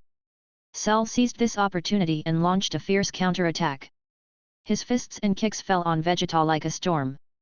Vegeta tried his best to resist, but still couldn't resist. Block Cell's powerful force. In the end, Vegeta was kicked out by Cell and fell heavily to the ground. He wanted to struggle to get up, but found that he had no strength left. He could only look at Cell unwillingly, his eyes full of anger and helplessness. Just as Vegeta fell to the ground and Cell was triumphant, a figure rushed over like lightning. Trunks appeared instantly, his eyes were cold and his whole body exuded a powerful aura. Cell, your evil deeds stop here! Trunks shouted angrily, and then punched fiercely, and the powerful force directly knocked Cell out. Trunks did not give Cell any chance to breathe. He turned around and looked at everyone, saying, "Everyone follow me." After that, Trunks released energy, wrapped Vegeta, Son Goku, Gohan and others in it, and then turned into a ray of light and flew towards the direction of the Temple of Heaven. In the air, everyone only felt the whistling of the wind in their ears, and the surrounding scenes retreated rapidly. Trunks tried his best to lead everyone forward at the fastest speed. Finally, they successfully arrived at the Temple of Heaven. Trunks gently put everyone down. Everyone looked a little tired and solemn, but their eyes were still full of determination and indomitable. You have also seen how strong Cell is, so what you have to do is to train well and then defeat him. Don't you know the artificial people in this world? They are not the kind of people who destroy the world, but Cell is different. He is a killing machine created by Dr. Gero using everyone's cells, so you have to train well. Cheng Yu also moved over at this time and said in front of everyone. Chapter 41. Humph, that damn Cell, I will definitely defeat him with my own strength. Vegeta crossed his arms, turned his head to one side, and said proudly. In fact, I can defeat Cell at any time, but what if I am not there? You will have to rely on your own strength to defeat the enemy. And Vegeta, can you change your damned tsundere? No one here will look down on you. You will be very annoying if you keep being so tsundere. Cheng Yu teased Vegeta with a smile, and he was also a common pua for everyone. By the way, God, is there a spiritual time house in the God Temple where they can go in for training? I took Trunks there in Trunks' world. And, Trunks, you can now completely explain your origins to them. Cheng Yu asked the old god, then walked to the side and sat down again. Suddenly Cheng Yu seemed to be thinking about something, so he turned to Piccolo and said. You seem to be one with the god. If you are not complete, it seems that no matter how you practice, you can't surpass those two Saiyans. I think you should discuss it with the god. Cheng Yu didn't care after he finished speaking, and sat down to rest. The god thought for a while, and then began to explain the use of the spirit time room to everyone, and then took everyone to the spirit time room. Everyone also decided on the order. The arrogant Prince Vegeta and Trunks went in first, followed by Son Goku and Son Gohan, and then Krillin, Tien Shinyan, and others in turn. And Piccolo also sat next to Cheng Yu, blowing the wind, looking at the sky and thinking. Piccolo would worry that he would lose his self-awareness after the fusion, and would no longer be an independent individual, and from then on he could only exist as a brand new consciousness that merged with the old god. He will also worry about the change in his personality after the fusion, fearing that his original decisiveness, perseverance, and intuition about fighting will be affected by the personality characteristics of the old god, thus becoming hesitant in the battle. Piccolo may also worry about the problem of controlling the power after the fusion. If he cannot skillfully control the powerful power of the new fusion, he will fail at the critical moment, not only unable to protect everyone, but also may bring danger to his partners. Furthermore, he will worry whether the fusion with the old god can really solve the current crisis. If he still cannot compete with the enemy after the fusion, then this fusion becomes meaningless, and it may even be a waste of his original existence. In addition, Piccolo may also think about the impact of the fusion on his partners, whether they can accept a brand new self, and whether the tacit understanding and emotions between him and his partners will change as a result. The old god is also thinking about it. The old god may worry that his existence will be weakened in the fusion, and the wisdom and experience he has accumulated cannot be fully utilized in the new individual. He may be concerned that some of Piccolo's impulsiveness and radicalism will affect their judgment and actions after the fusion, leading to wrong decisions. The old god may also be afraid that the fusion will not achieve the expected results, and will not effectively enhance the strength to deal with the crisis, but will make the situation worse. He may also worry that his fusion with Piccolo will be imperfect, produce unpredictable side effects, and even cause unexpected harm to the whole world. In addition, the old god may be concerned that the duties and principles of the gods he has adhered to in the past will not be able to continue to implement them after the fusion with Piccolo, thus violating his mission. Cheng Yu looked at the concerns that were difficult to conceal on the faces of the old god and Piccolo, and slowly walked forward. His eyes were gentle and firm. He looked at the old god and said, "Old god, you don't have to worry about your wisdom and experience being buried. Your fusion with Piccolo is like gathering bright stars into a more dazzling galaxy. Your accumulation will become a powerful foundation for the new individual and guide the direction of progress." Then, Cheng Yu turned to Piccolo and said, "Pico, your decisiveness and perseverance are extremely precious qualities. The joining of the old god will not weaken them, but will make you calmer and wiser when facing difficulties.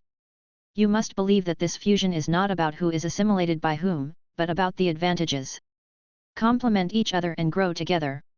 Your goal is the same, that is, to protect this world and everyone." Cheng Yu's voice is full of power. After the fusion, you will have unprecedented strength and wisdom, enough to cope with any challenge. Don't be bound by concerns, take this step bravely, for justice, for hope. And old god, if you are worried about the position of god, I can go to Namek to find someone to replace you, and although Piccolo used to be the great demon king Piccolo, isn't he also working hard to protect the earth? The reason why I asked you to merge is also for Piccolo. Piccolo can grow faster in the future. Piccolo now has a heart of justice, and we are his companions, right?" After saying this, Cheng Yu looked at Piccolo and Tien Shen, and Piccolo smiled rarely. "You are right, maybe. There may be many crises. I hope you can be a good person. And no longer the big devil. Come on, kid, merge with me and recreate the most talented Namekian of the year. I hope you can make good use of your abilities." Tien Shen sighed and made up his mind. As Cheng Yu said, Piccolo is indeed incomplete now. For the present and even future crises, he will have to take this path one day. "Don't worry, old man. You are such a sentimental guy." Pico was also arrogant for a moment, but still walked to the side of the old god. In a quiet but tense open space, Piccolo and the old god stood opposite each other with solemn expressions. The sky was covered with dark clouds, as if it was also solemn for the major event that was about to happen. Pico clenched his teeth tightly and clenched his fists. His inner entanglement and worry about the unknown were clearly revealed on his face. The old god closed his eyes and tried to calm his mood. He knew that this fusion was related to the fate of the world. When they finally made up their minds, they burst out the energy in their bodies at the same time. Dazzling light instantly shot out from their bodies, like two bright stars. The light became more and more intense, completely wrapping their bodies, forming two huge light cocoons. Pico and the old god began to take heavy steps, approaching each other little by little. As the distance shortened, the two light cocoons began to touch and merge with each other, and the light intertwined to form a gorgeous and dazzling light curtain. In the light curtain, their bodies gradually became blurred and their outlines became blurred. Unclear. Piccolo's green skin and old god's white robe loomed in the light, as if they were in a fierce fusion and struggle. Powerful energy fluctuations spread around them, with howling winds and flying sand and rocks. The surrounding trees were shaken violently by this force, and leaves fell one after another. In the interweaving of this light and energy, Piccolo and old god's figures gradually overlapped, and their bodies began to merge into one. During this process, the light kept flickering and jumping, as if they were making the final run in an adjustment. Finally, when the light gradually converged, a brand new figure appeared in front of everyone. He was tall, with clear muscle lines, and exuded a shocking and powerful aura. His skin color showed a unique green-green color, which combined the characteristics of Piccolo and Old God. After the fusion, Piccolo slowly opened his eyes, with both Piccolo's perseverance and courage in his eyes, and Old God's calmness and wisdom. He took a deep breath, feeling the new and surging power in his body, and his heart was full of determination and courage for the future. Chapter 42. On a dark and dreary day, Cell, the terrifying creature created by Dr. Gero, was searching for the key to his evolution into a complete body, the android siblings number 17 and number 18. Cell's hideous body moved quickly on the barren land, his eyes full of greed and eagerness. He knew that only by devouring these two androids could he achieve the ultimate evolution and become an invincible existence. The siblings number 17 and number 18 were resting in a dense forest at this time. Number 17 was tall, handsome but a little cold, while number 18 was beautiful and charming, with firmness and courage in her eyes. They didn't know that danger was approaching quietly. With his keen perception, Cell gradually approached the location of the siblings. When he finally appeared in front of the siblings, number 17 and number 18 were instantly alert. "You can't escape, just become a part of me." Cell made a low and terrifying voice. Number 17 glared at him, "You ugly monster, you want to attack us?" He rushed forward and punched Cell. Cell easily dodged No 17's attack and hit back, knocking number 17 back a few steps. Seeing this, number 18 also joined the battle. She was very fast and appeared behind Cell in an instant, launching a fierce attack. However, Cell's strength was far beyond their imagination. His body was so hard that no matter how the siblings attacked, they could not cause substantial damage to him. Cell saw the opportunity, grabbed No 17's arm, and threw him hard to the ground. Number 18 was anxious and rushed to Cell desperately to save his brother. But how could Cell let her succeed? He turned around and kicked number 18 in the abdomen, and number 18 fell to the ground in pain. "Stop struggling in vain, you are destined to be my prey."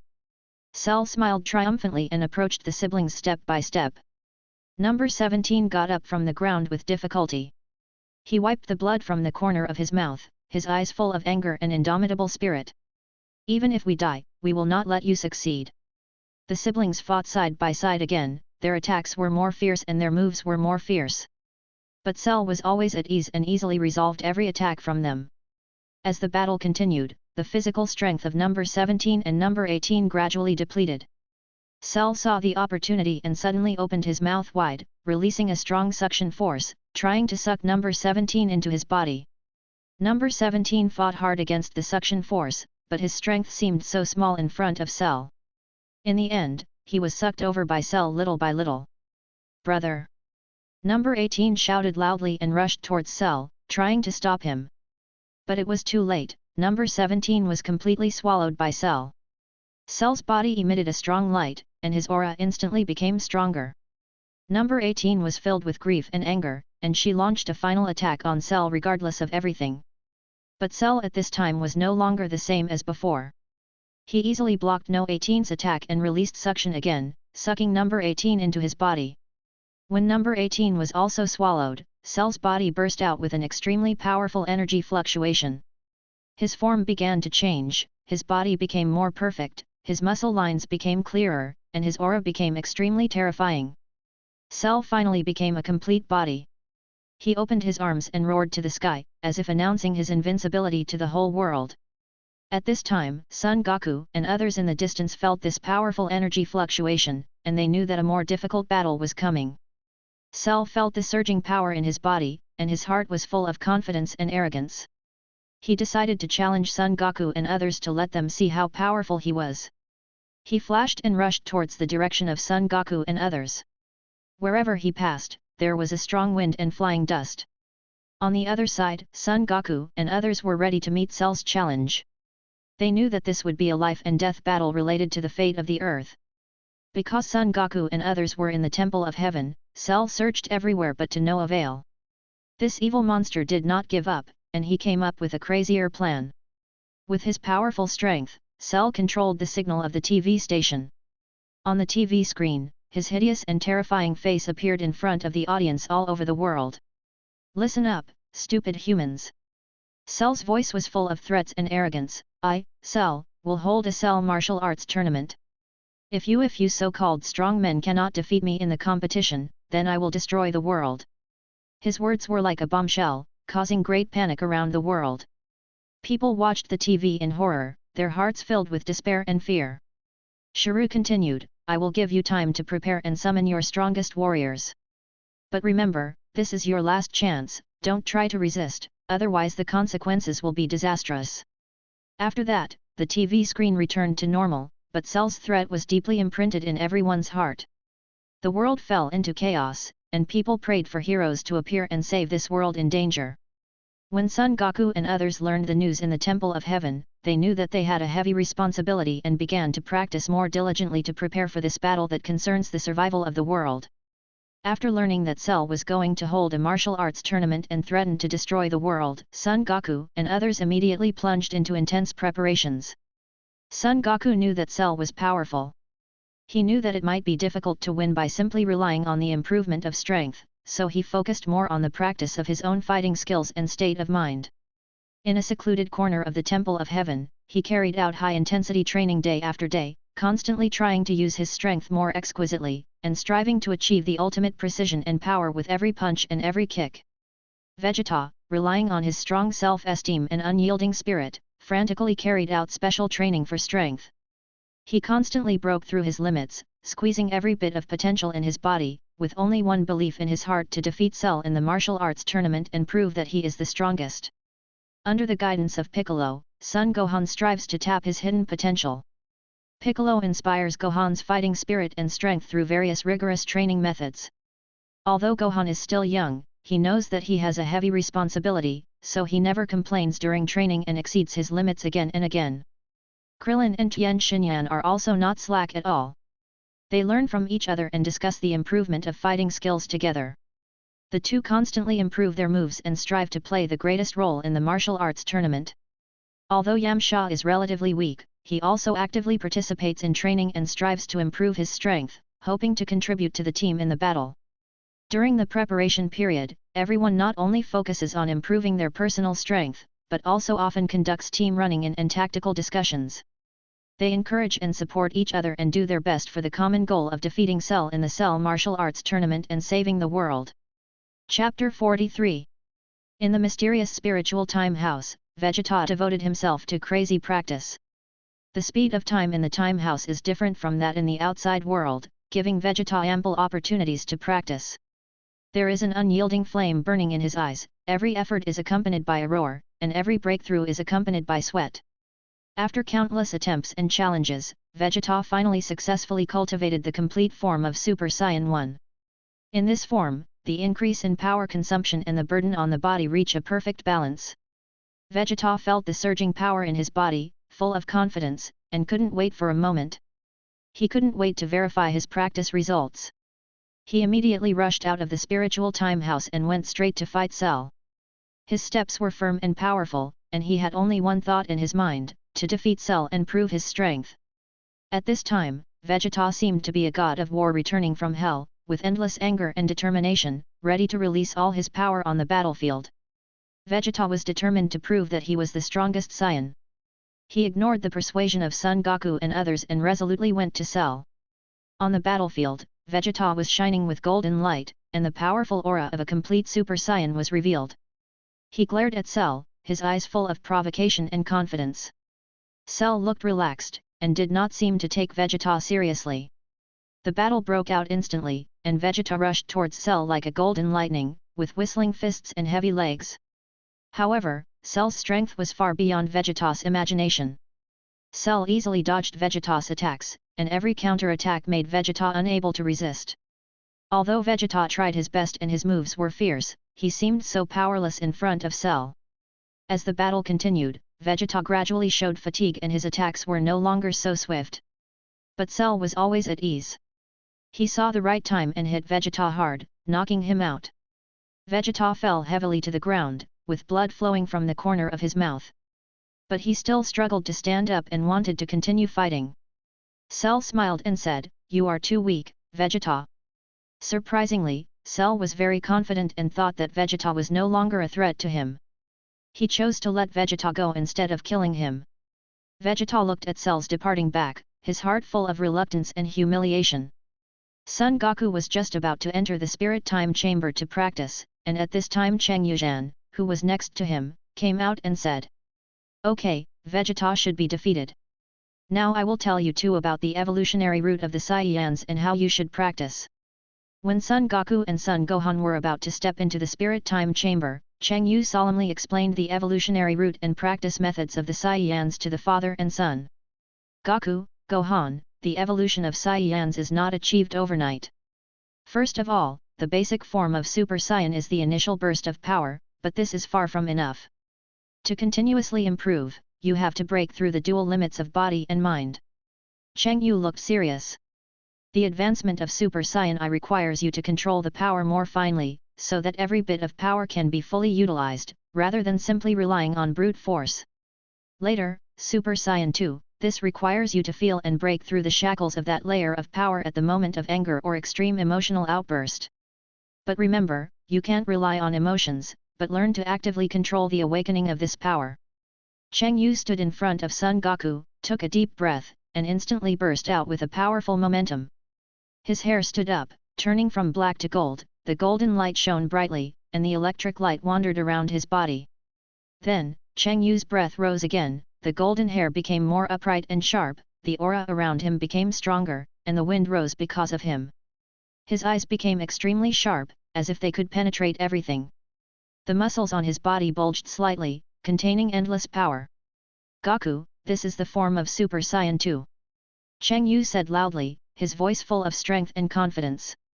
Cheng Yu looked at Son Goku and Son Gohan with a serious face, and said seriously, "Goku, Gohan, you must remember that controlling emotions is crucial to transforming into a Super Saiyan. Anger can be used as an opportunity to trigger the transformation, but you must not be swayed by emotions, otherwise you will lose your mind and affect your judgment in battle. At present, your primary task is to practice Super Saiyan 1 to the complete form. Only when you have consolidated your strength on this basis can you try to break through to Super Saiyan 2. This process requires great patience and perseverance, and you must not rush for success. In the process of practice, either constantly feel the flow of power in your body, adjust your breath, and make the use of power more comfortable. When the perfect state of Super Saiyan 1 reaches the ultimate control, you can try to stimulate deeper power under anger or extreme concentration to break through to the realm of Super Saiyan 2. Remember, every breakthrough is a challenge to yourself. I believe you can do it." Son Goku also understood, and said thank you with a serious face, and walked into the spiritual time room with Son Gohan resolutely. Looking at the backs of the father and son, Cheng Yu sighed slightly, and didn't know if this group of people would collapse if they knew in advance that the original plot was the same. Cheng Yu's arrival caused a lot of changes, so when Cheng Yu flapped his butterfly wings, no one knew whether there would be any unexpected situations in the future. "Trunks, don't be sad, Vegeta's personality is like this, just let him suffer a little." Cheng Yu walked to Trunks and comforted him. "Yes, Vegeta's personality is indeed like this, so don't worry." Piccolo also agreed. Chapter 44. Cheng Yu was bored in the Temple of Heaven. When he saw Piccolo standing beside him, he suddenly felt the urge to have some fun. "Piccolo, come on, let's have some fun," Cheng Yu said loudly, his eyes full of anticipation and excitement. Piccolo was slightly stunned, then raised his mouth corners, revealing a confident smile. Great, I'm just worried about having nothing to do. The two stood opposite each other, and the atmosphere instantly became tense. The air around them seemed to be frozen because of the battle that was about to break out. Piccolo and Cheng Yu stood opposite each other, and when the situation was tense, Krillin, Tien Shinyan and others also hurried over. They gathered around, their eyes full of curiosity and expectation. This is a rare scene. Krillin said excitedly. Tien Shinyan also nodded slightly. Yes, since Cheng Yu eliminated Frieza, I haven't seen him fight again. I really don't know how strong he is. Everyone whispered to each other and talked a lot. They couldn't wait to see this wonderful battle to get a glimpse of Cheng Yu's mysterious and powerful strength. Cheng Yu and Piccolo stood opposite each other, and their eyes were full of determination and fighting spirit. The air around them seemed to solidify because of the battle that was about to break out. Krillin, Tien Shinyan and others watched nervously on the side, not daring to breathe. Piccolo took the lead in launching an attack. He flashed and appeared in front of Cheng Yu in an instant. His right fist hit Cheng Yu's face with a sharp fist wind. Cheng Yu was not in a hurry and easily dodged the attack by slightly turning sideways. Piccolo missed the attack and quickly changed his moves, sweeping his left leg across Cheng Yu's waist. Cheng Yu reacted very quickly and raised his arm to block. With a bang, the two of them took a few steps back. Piccolo steadied himself, put his hands together, muttered something, and instantly blew out a powerful energy wave from his mouth. Cheng Yu's eyes condensed, and his hands danced quickly in front of him, condensing an energy shield to block all the energy waves. The collision of energy produced dazzling light and huge impact, which made everyone watching the battle narrow their eyes. Cheng Yu, who blocked the attack, shouted and rushed towards Piccolo like lightning. He was so fast that he was in front of Piccolo in an instant and punched hard. Piccolo crossed his arms to defend himself, but Cheng Yu's power was too strong, and Piccolo was knocked back dozens of meters. Piccolo steadied himself and his face became solemn. He took a deep breath, and his aura began to rise continuously, and his green skin glowed.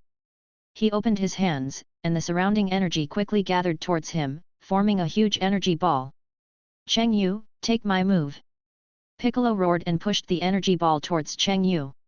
Seeing this, Cheng Yu put his hands together, and a powerful energy gathered in his hands.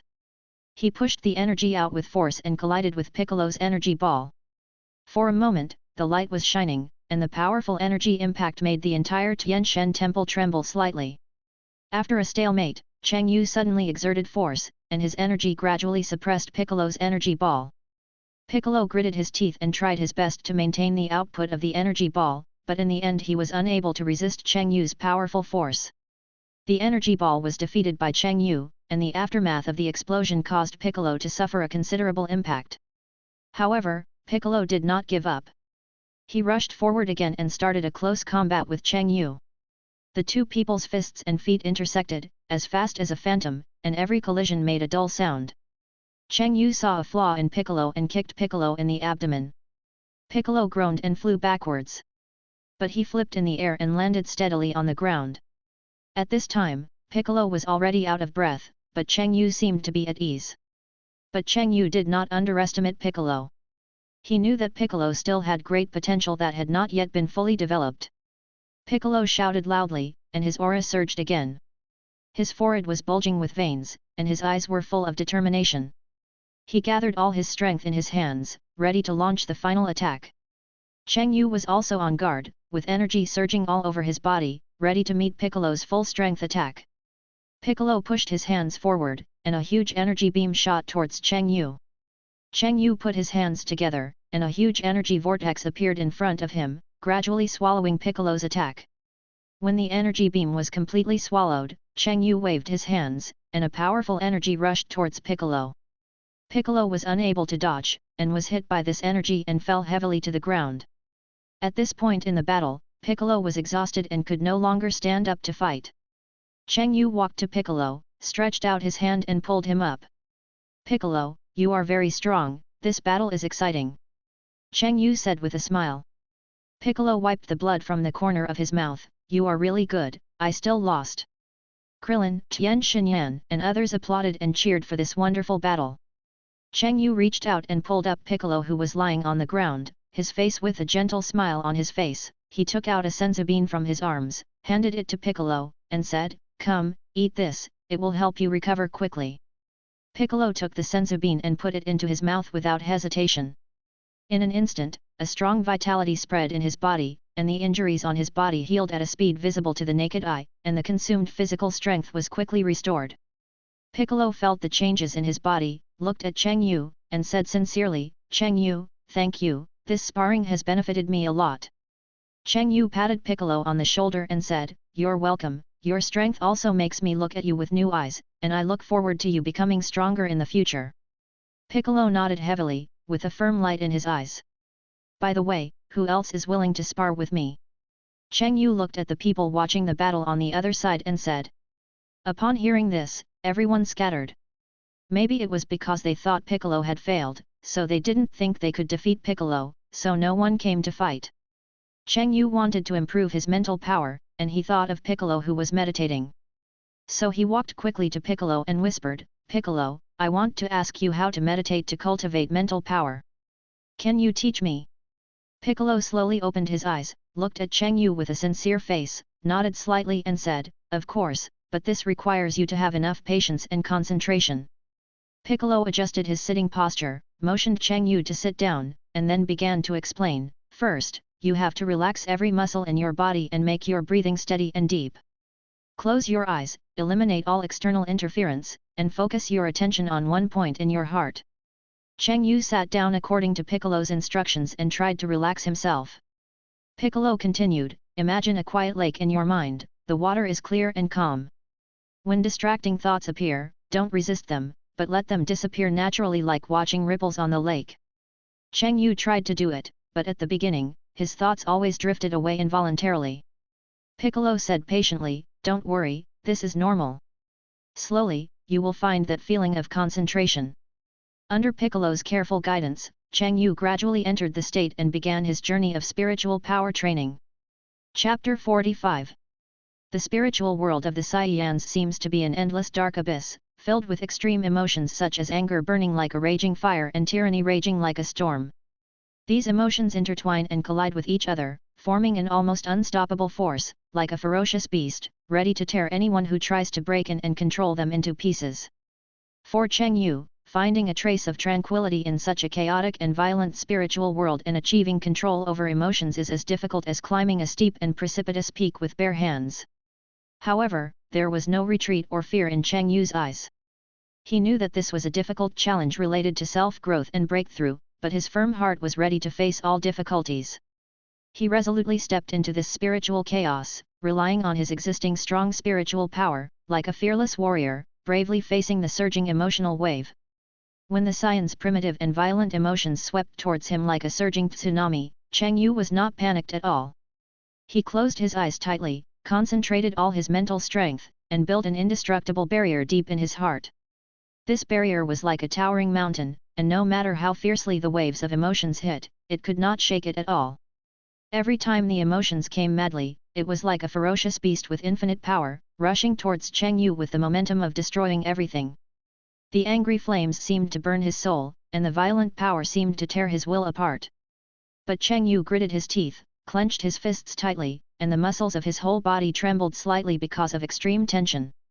He kept shouting in his heart, "I can't be defeated. I will definitely win." In this long and painful confrontation, Cheng Yu's mental strength was gradually consumed, and his forehead was covered with beads of sweat, which kept sliding down his cheeks. His breathing became rapid and heavy, and every breath seemed to be under great pressure.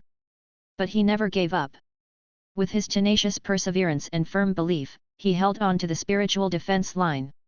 Gradually, the originally unstoppable tyrannical force seemed to weaken. Cheng Yu keenly captured this subtle change. He knew that this was his chance to fight back. He seized this rare opportunity and began to try to calm his heart, which had been turned upside down. He slowly relaxed his tense body, took a deep breath, and then exhaled slowly. He imagined himself in a quiet and beautiful forest, with the breeze blowing gently and the leaves rustling, as if it was a beautiful melody played by nature. The sunlight shone through the gaps in the dense leaves and sprinkled on the ground, forming patches of golden light, like a dreamlike fairyland. He focused on this beautiful imagination and let his breathing blend with the rhythm of the forest. Every breath seemed to be able to inhale the fresh air, full of vitality and energy. His heartbeat gradually returned to its normal rhythm, no longer as rapid and disordered as before. The originally restless heart was like being gently soothed by a pair of gentle and powerful hands, and slowly calmed down. In this difficult process, Cheng Yu always maintained a firm belief and tenacious will. He knew that this was just the beginning, and the road ahead was still long, and there would be more challenges waiting for him. But he was not afraid, because he believed that as long as he persevered, he would be able to completely control the Saiyan's violent emotions and make his spiritual world strong and calm. Step by step, Cheng Yu firmly moved forward on this thorny road, moving forward towards the goal of controlling emotions. No matter how many difficulties and obstacles there were ahead, he was determined to conquer them. Cheng Yu finally calmed his heart. At this moment, he seemed to be in a quiet harbor, finally getting rid of the previous stormy emotional impact. He slowly opened his eyes, revealing unprecedented determination and concentration in his eyes. Cheng Yu knew that this was just a beginning. The real challenge was how to continuously control his emotions and further cultivate his spiritual power. This was destined to be a road full of hardships and difficulties, but he was fully prepared. He took a deep breath, closed his eyes again, and began to try to deepen his consciousness into the deepest part of his heart. In that mysterious and unknown area, he carefully touched the emotional fluctuations that had not yet completely subsided, like soothing a frightened little animal. Every subtle ups and downs of emotions were like ripples on a calm lake, and Cheng Yu sensed them with extraordinary sensitivity. When anger surged like a surging tide, he was no longer completely swept away by it as before. Instead of losing his mind, he looked at the emotion with a calm bystander's attitude. He tried to understand the source of anger, embrace it with inner peace, and let the power of anger slowly recede like a tide. The process of cultivating spiritual power is not smooth sailing, and there will often be fatigue and confusion like a haze. Sometimes, he will feel extremely tired after a long period of concentration, as if a string stretched to the limit may break at any time.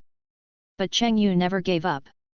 He told himself that every setback is an opportunity for growth, and every fatigue is a prelude to an upcoming breakthrough. He imagined that his spiritual world was a vast and boundless starry sky, and each twinkling star represented an emotion or a spiritual power. He tried to arrange these stars according to his wishes to form an orderly and harmonious pattern. He concentrated his mind, gathered the stars of joy into a warm light group, turned the sad stars into a quiet nebula, and turned the stars of fear into brave meteors. This process requires extreme concentration and patience. If you are distracted, the stars will return to chaos. In countless days and nights of practice, Cheng Yu constantly challenges his limits. When his emotions are about to get out of control, he will quickly adjust his breathing to regain his inner balance. When his mental strength is about to run out, he will persist with his tenacious will and tap into the potential hidden deep inside. As time goes by, Cheng Yu can control the ups and downs of his emotions more freely. Anger can no longer easily influence his judgment, sadness can no longer make him fall into despair, and joy can no longer make him lose himself. His mental strength gradually increases in constant practice, and his heart becomes extremely tough, like steel that has been tempered 1,000 times, and can stand firm no matter what kind of wind and rain it faces. Chapter 46. At the same time that Cheng Yu was concentrating on cultivating his spiritual power, Trunks was in a state of high alert. Suddenly, he keenly noticed the shocking situation that Vegeta was defeated by Cell. Without the slightest hesitation, Trunks flashed across the sky like a flash of lightning, rushing towards the direction of Vegeta. The wind whistled in his ears, but it could not stop his firm determination. Soon, Trunks found Vegeta lying on the ground, wounded. His eyes were full of concern and anxiety, and he quickly leaned over and gently picked up Vegeta. Trunks flew at high speed, taking Vegeta to the Temple of the Gods. His heart was full of anger towards Cell, and he was also worried about Vegeta's injuries. Along the way, Trunks kept speeding up, wishing to reach the destination immediately so that Vegeta could receive timely treatment and recuperation. Cheng Yu noticed Vegeta's very weak breath, so he opened his eyes and saw Vegeta covered in injuries. Cheng Yu took out a senzu bean from the system space and gave it to Trunks. Trunks took it and helped Vegeta take it. Seeing that Vegeta had recovered, Cheng Yu was about to start his mouth cannon again. "Hey, Vegeta, I told you to practice hard and go when you are confident enough. Tell me, why do you have to be that hero? Humph. I was careless this time. I will definitely defeat him. Vegeta said with his arms crossed and a proud face. Do you believe it or not, Trunks is stronger than you now. Cheng Yu began to tease Vegeta. How is it possible? Impossible. Vegeta was obviously panicked for a moment, but still pretended to be calm. Trunks, show him how you can transform twice. Cheng Yu nodded slightly to Trunks. Trunks also understood that his father needed a little stimulation, so he didn't waste any words. Trunks stood in front of Vegeta with a firm and confident look. He took a deep breath and prepared to show Vegeta the transformation of Super Saiyan 1. Trunks' aura suddenly surged, and golden flames erupted from his body. His hair instantly stood up and turned golden, and his eyes were full of sharp light. His muscles bulged slightly, exuding a strong sense of power. This is the form of Super Saiyan 1. Trunks said loudly. Vegeta nodded slightly, with scrutiny and expectation in his eyes. Then, Trunks decided to show the transformation of Super Saiyan 2. He concentrated again, and the aura on his body became more turbulent, and the golden light became more dazzling. Trunks' hair became more upright, and there were arcs flashing around him. The powerful energy fluctuations made the surrounding air seem to solidify. This is Super Saiyan 2. Trunks' voice was full of pride and excitement. Okay, now you believe it, right? Next, I will show you the real power of the Saiyans. Watch out! Cheng Yu smiled slightly, and agreed in his heart, it's time for me to pretend, get ready to tremble. Cheng Yu stood in front of Vegeta with a serious face, ready to show him his Super Saiyan transformation. Cheng Yu closed his eyes and took a deep breath. In an instant, his aura suddenly burst out, and the golden flame suddenly gushed out of his body. His hair stood up instantly and turned into a dazzling golden color. This is the form of Super Saiyan 1. Cheng Yu opened his eyes, with a sharp light flashing in his eyes, and the powerful power fluctuations made the surrounding ground tremble slightly. Vegeta widened his eyes and showed a surprised expression. Cheng Yu did not stop and increased his strength again. His aura was more turbulent, the light was more intense, his hair became longer and straighter, and there was a faint electric current flashing around him. This is the form of Super Saiyan 2. Vegeta couldn't help but take a breath. However, Cheng Yu continued. He roared, and his aura changed dramatically again. His hair became longer, reaching his waist. There was a mysterious blue in the golden light. This was the form of Super Saiyan 3. At this moment, Cheng Yu exuded such pressure that Vegeta had difficulty breathing. Watch out, the next thing is the real power of the Saiyans. It is also your future goal. This is the real power of the Saiyan race. Cheng Yu took a deep breath, as if he wanted to take the energy of the whole world into his chest. Then, he slowly closed his eyes, his face solemn and resolute. Suddenly, he opened his mouth and let out a deafening roar. This roar seemed to be able to penetrate the clouds and reach the end of the universe. At the same time, his aura was like a surging wave, rapidly rising to the extreme. The surrounding space was distorted by this powerful aura. Then, Cheng Yu began to stimulate the primitive and wild power of the Saiyans in his body. In an instant, a dazzling red light burst out from his body, instantly enveloping him completely. In this light, Cheng Yu's waist-length golden hair, which was originally Super Saiyan 3, gradually shrank back, and the color changed from golden to black, and the black short hair fluttered in the wind. At the same time, red hair quickly grew out from all parts of his body, surrounding his body, except for his chest and abdomen, which were still smooth and not covered by hair. And his entire body muscles surged at a speed visible to the naked eye, and each muscle was full of explosive power. The red tail swung flexibly, as if it was a spirit snake with independent consciousness. When the light gradually faded, Cheng Yu's powerful aura from primitive wildness was released without reservation, like a mountain pressing down on his head. The powerful pressure instantly pressed Vegeta and Trunks to the ground.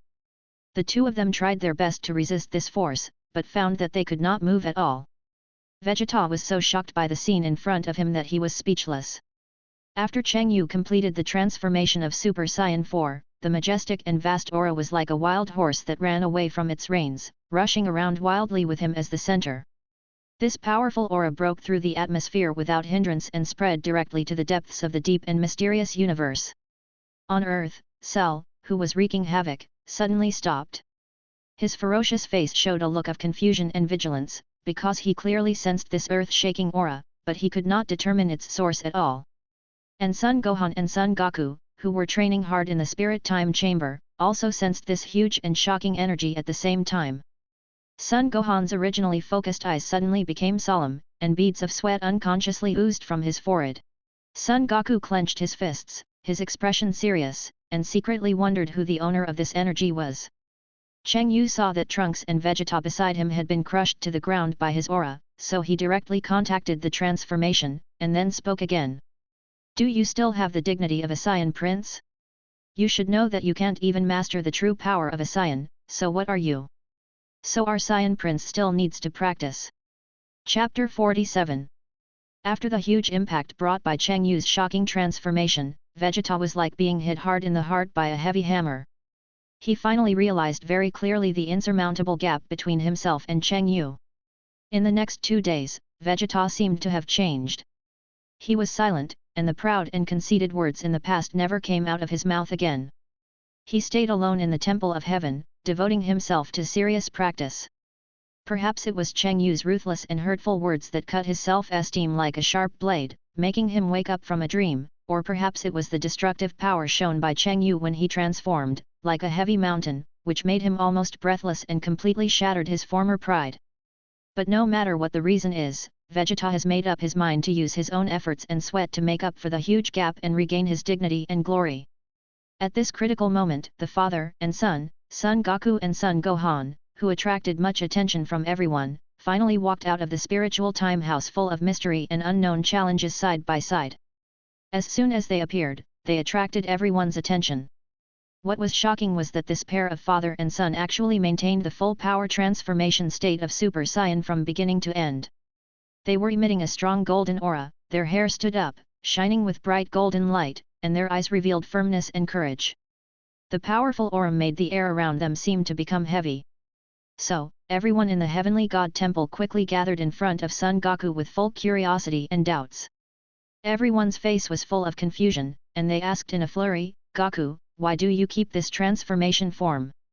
Everyone's eyes were full of expectations, and they were eager to get an answer from Son Goku. Son Goku looked calm.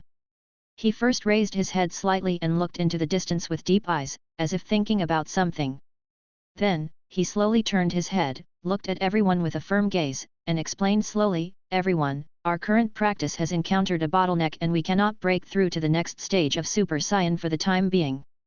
However, we cannot stagnate because of this. In this case, practicing Super Saiyan 1 to the extreme is the best choice at the moment.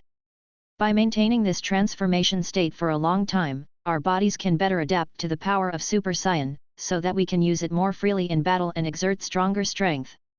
Son Goku's explanation made everyone fall into deep thought. Everyone began to savor his words carefully and gradually understood the deep meaning. Vegeta stood aside, nodded thoughtfully, and a trace of admiration flashed in his eyes. He knew that Son Goku's idea was wise. This spirit of constantly pursuing the extreme was the key to their continuous self-transcendence in battle. Trunks clenched his fists and secretly made up his mind to practice and improve his strength like Son Goku and Son Gohan. Others were also inspired and enlightened by Son Goku's words. They understood that when facing difficulties and challenges, they should not give up easily, but try their best to tap their potential and maximize their existing abilities. At this time, the atmosphere in the Heavenly Temple became particularly solemn and full of hope. Everyone was determined to face the challenges of the future for a stronger power and to protect the peace of the earth. At this time, Piccolo took a firm step and took the initiative to walk towards the Spirit Time Room. At this time, Cheng Yu saw Piccolo's move and instantly had an idea in his mind. Cheng Yu walked up quickly and proposed to everyone, let Piccolo and I go into the Spirit Time Room to practice first. His eyes were full of confidence and determination, and his voice was sonorous and powerful. Everyone was surprised when they heard Cheng Yu's proposal.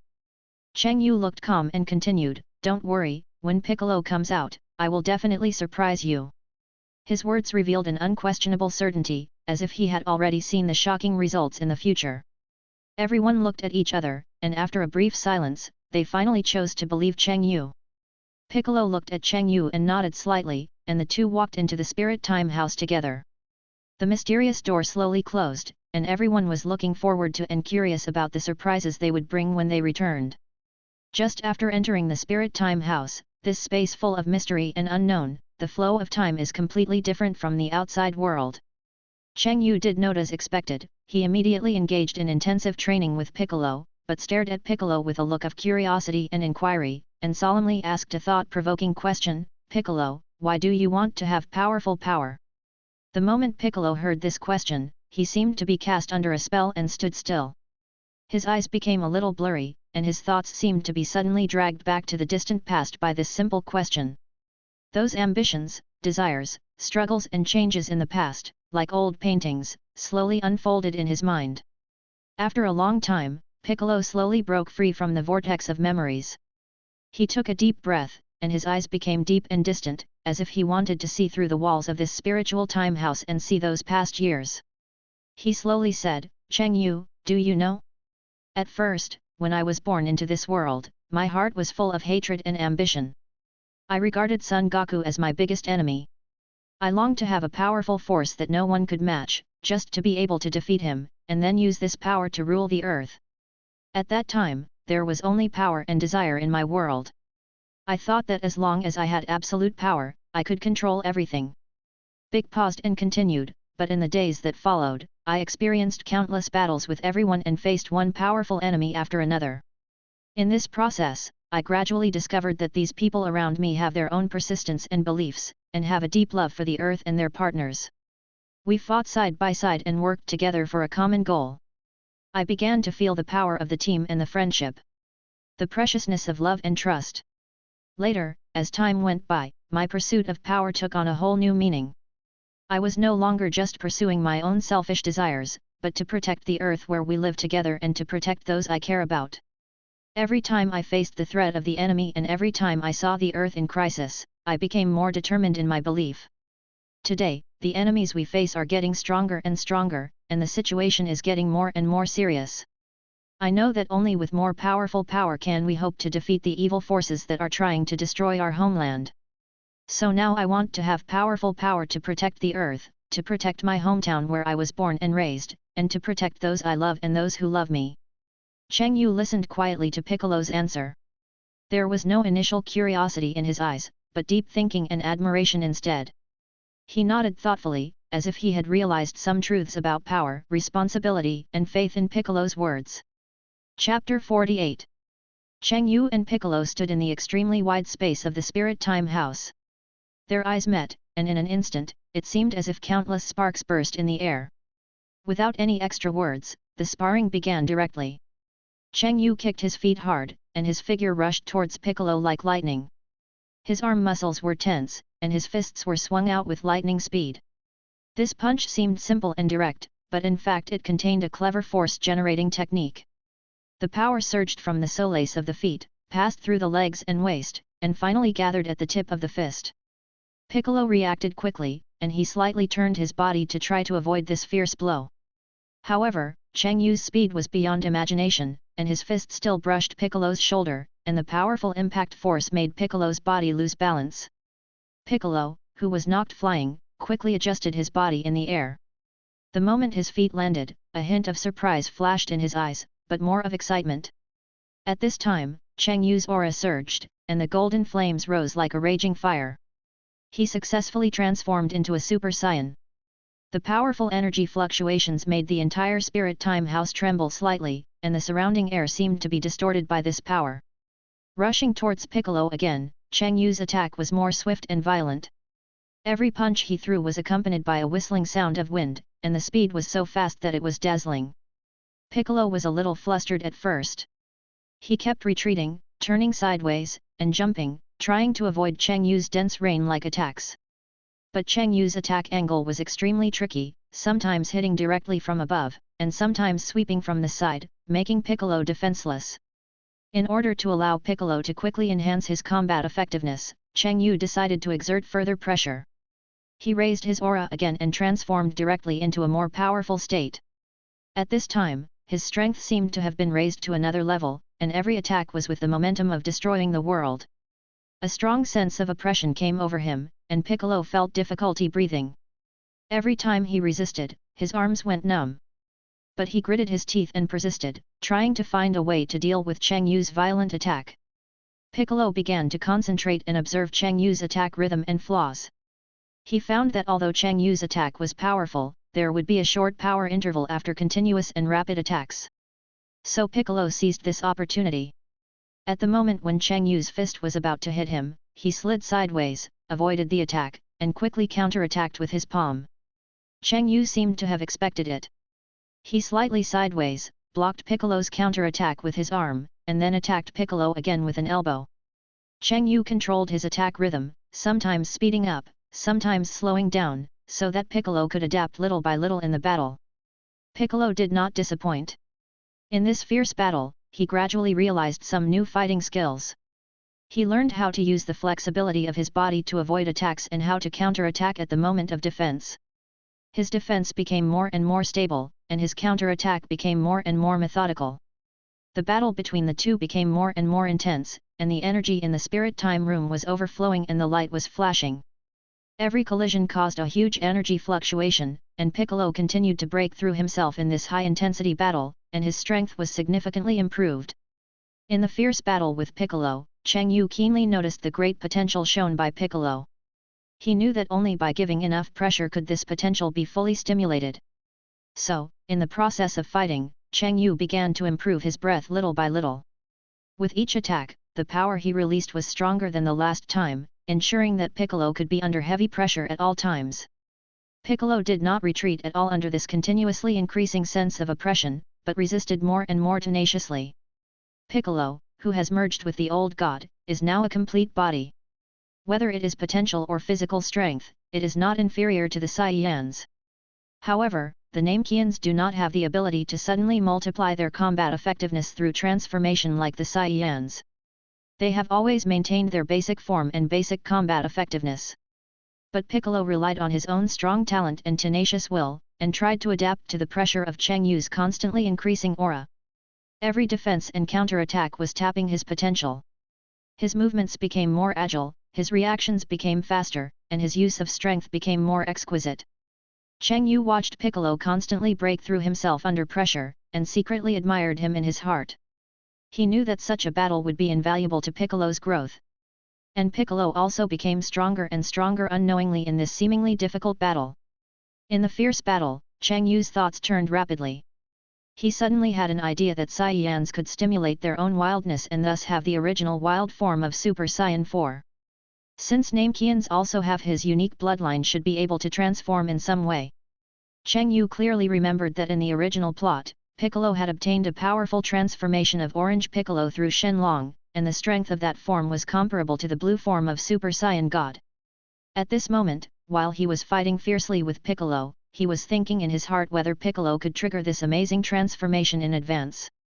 Cheng Yu's attack slowed down slightly, and his eyes were fixed on Piccolo, as if he wanted to find a trace of possible transformation from him. Piccolo was concentrating on dealing with Cheng Yu's offensive, and had no idea of Cheng Yu's thoughts. But under Cheng Yu's expectant and inquiring eyes, Piccolo felt that this battle was more and more full of unknowns and mysteries. Just when Cheng Yu was stunned for a moment because of thinking about whether Piccolo could trigger the transformation in advance, the sharp Piccolo instantly captured this fleeting opportunity. A flash of determination flashed in his eyes, and the muscles of his whole body instantly tightened, and the power in his body was quickly concentrated on his fists like a surging tide. He kicked his feet hard, and rushed forward like an arrow from a bow, with an unstoppable momentum, and punched out fiercely. This powerful punch carried all of Piccolo's strength and hit Cheng Yu solidly. The powerful impact was like a cannonball exploding, instantly generating a violent energy wave. Cheng Yu's body was like a fallen leaf swept by a strong wind, and instantly flew backwards, drawing a long arc in the air. However, although this powerful punch caused Cheng Yu to suffer a heavy blow, it did not cause him any actual damage. Cheng Yu quickly adjusted his body shape during the backward flight, and after his feet landed, he slid back a distance and stood steadily. There was no anger on his face, but instead revealed a hint of appreciation and admiration for Piccolo. Cheng Yu and Piccolo both stopped at the same time at this moment, and looked at each other quietly. Piccolo's body began to tremble uncontrollably due to the huge consumption of the previous blow. His legs seemed to lose strength, shaky, and finally unable to stand, he sat on the ground. He gasped heavily, and every breath seemed extremely heavy. Sweat kept sliding down his forehead and cheeks like rain, dripping on the ground, instantly forming a small water stain. But Piccolo's eyes still burned with the desire and determination to fight, without the slightest retreat or fear. He stared at Cheng Yu tightly, as if telling him that this was just a small episode in the battle, and he still had enough strength and courage to continue fighting. Cheng Yu stood in place, his eyes calm and deep. He looked at Piccolo sitting on the ground, and his heart was filled with emotion. He knew that Piccolo's strength was not only in his strength, but also in his never-give-up spirit and tenacious will. Cheng Yu nodded slightly, as if conveying a silent recognition and respect to Piccolo. At this time, the whole space seemed to be quiet, with only Piccolo's heavy breathing and the eyes of the two people interweaving and colliding in the air. In this fierce battle, they all felt each other's strength and perseverance, and they all worked hard and fought hard to become stronger. Chapter 49. Cheng Yu slowly came to Piccolo, with a concerned look on his face, and took out a precious senzu-bean from his arms and handed it to Piccolo. Piccolo took the senzu-bean without hesitation and put it into his mouth and swallowed it. In an instant, the magical effect was shown, and the energy of Piccolo's body quickly recovered, and the damage suffered in the previous battle was also restored at a speed visible to the naked eye. Cheng Yu stood aside, frowning slightly, and fell into thinking about the question just now. After a moment, he could no longer suppress his curiosity and asked Piccolo directly, "Pico, can the Namekians multiply their combat effectiveness by transforming like the Saiyans, or stimulate the blood of the Namekians to gain more powerful power?" Piccolo was stunned when he heard this question. He grew up on Earth since he was a child and didn't know much about many things on Namek. But this question deeply touched him, and he began to seriously think about the feasibility of this plan. Piccolo's eyes became deep, and his mind kept recalling everything he knew about Namekians. He tried hard to search for clues that might be related to transformation and stimulating blood power, but his memory was blank. However, he did not give up thinking, but tried to analyze this possibility based on his own combat experience and understanding of power. Cheng Yu quietly waited for Piccolo's answer, his eyes full of expectation. Time seemed to stand still at this moment, only the thoughts of the two people were constantly churning. Piccolo pondered for a moment, then slowly spoke. "Cheng Yu, to be honest, I grew up on Earth and I really know very little about these secrets of the Namekians. But from my current understanding, we Namekians don't seem to have the way to multiply our combat power through obvious transformations like the Saiyans. However, I don't think it's completely impossible to stimulate the power of blood. We Namekians have unique regenerative abilities and strong spiritual power. Perhaps under certain conditions or through special training, we can stimulate the more powerful power hidden in our blood. But all this is just my guess, and more exploration and attempts are needed." Pico's eyes revealed a hint of uncertainty, but also a desire to explore further. After listening to Piccolo's answer, Cheng Yu nodded thoughtfully, and then said, "Then let's imagine, if we can really find a way to stimulate the blood power of the Namekians, what kind of conditions or opportunities will be needed? For example, a specific environment, special energy stimulation, or some kind of spiritual breakthrough." Pico frowned, thought for a moment and responded, "Maybe it has something to do with the origin of our Namekians. Maybe we can find some clues when we return to our hometown. Or like the Saiyans who have greatly increased their strength after recovering from the brink of death, can we also stimulate potential through similar extreme methods?" Cheng Yu continued, "Then the spiritual level, what about the other side? We all know that the spiritual power of Namekians is strong. Is it possible to stimulate the blood through spiritual practice?" Pico's eyes lit up and said, "This is a new idea. Perhaps we can learn from some ancient cultivation methods on Earth and see if we can combine them with our own characteristics." Cheng Yu also proposed, "Also, can we study the historical records of Namekians? Maybe our ancestors left relevant hints."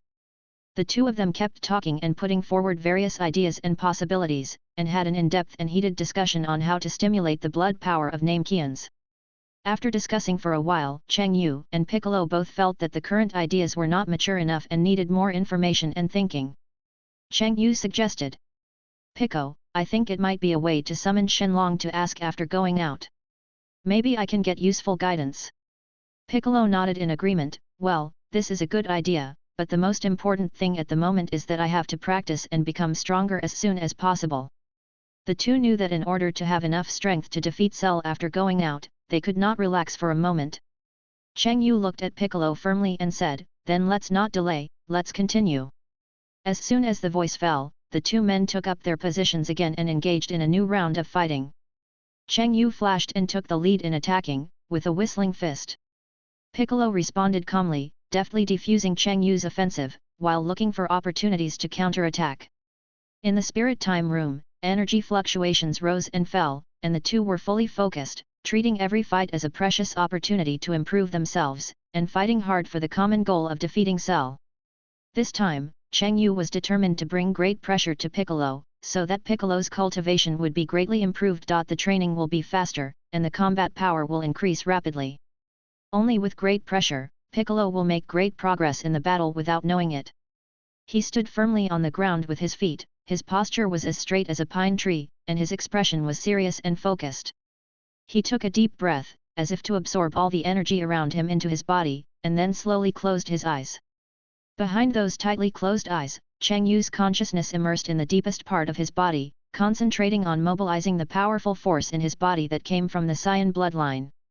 At this moment, his body seemed to have become a huge energy vortex, and the surrounding air produced visible fluctuations due to this powerful suction. I saw his body began to emit dazzling light, and the light became stronger and stronger, wrapping him in it. The powerful energy fluctuations spread wildly around him, and wherever they went, the ground trembled slightly and dust flew. At the moment when the light reached its peak, Cheng Yu successfully transformed into Super Saiyan 4.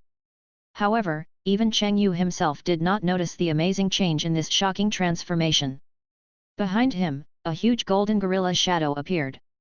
The shadow was tall and majestic, as if the overlord of ancient times had descended. Its body exuded a brilliant golden light, and every hair was clearly visible and lifelike. The powerful pressure was like a substance, making the surrounding space seem heavy. However, Cheng Yu had opened his eyes at this time, and his eyes were full of determination and desire to fight, tightly locked on Piccolo in front of him. All his attention was focused on the upcoming battle, and he had no idea of the mysterious and powerful shadow behind him. Cheng Yu began to try to gather the huge outward breath, his body trembled slightly, and fine beads of sweat oozed out of his forehead. Obviously, this was not an easy task. But with his tenacious will and precise control of strength, he gradually condensed the overflowing breath, making his strength more concentrated and restrained, so that he could play more freely in the battle. Then, he looked at Piccolo with a serious face, without any contempt or laziness in his eyes. He raised his hands and made the standard gesture of martial artists fighting, with his fingers slightly bent, palms facing inward, and his body slightly leaning forward, ready to meet Piccolo's attack at any time. Every move he made was full of power and rhythm, as if announcing to Piccolo that this would be an unprecedented fierce confrontation. Piccolo stood opposite and felt the powerful and restrained aura of Cheng Yu. He couldn't help but feel a little admiration in his heart, but more of a strong desire to fight. He also adjusted his state and prepared to meet Cheng Yu's challenge. Chapter 50. Outside the spirit time room, the crowd waited for another 2 days. Time passed quietly in the tense atmosphere, and every minute and every second seemed particularly precious. The people outside also did not slack off at all, and they practiced non-stop.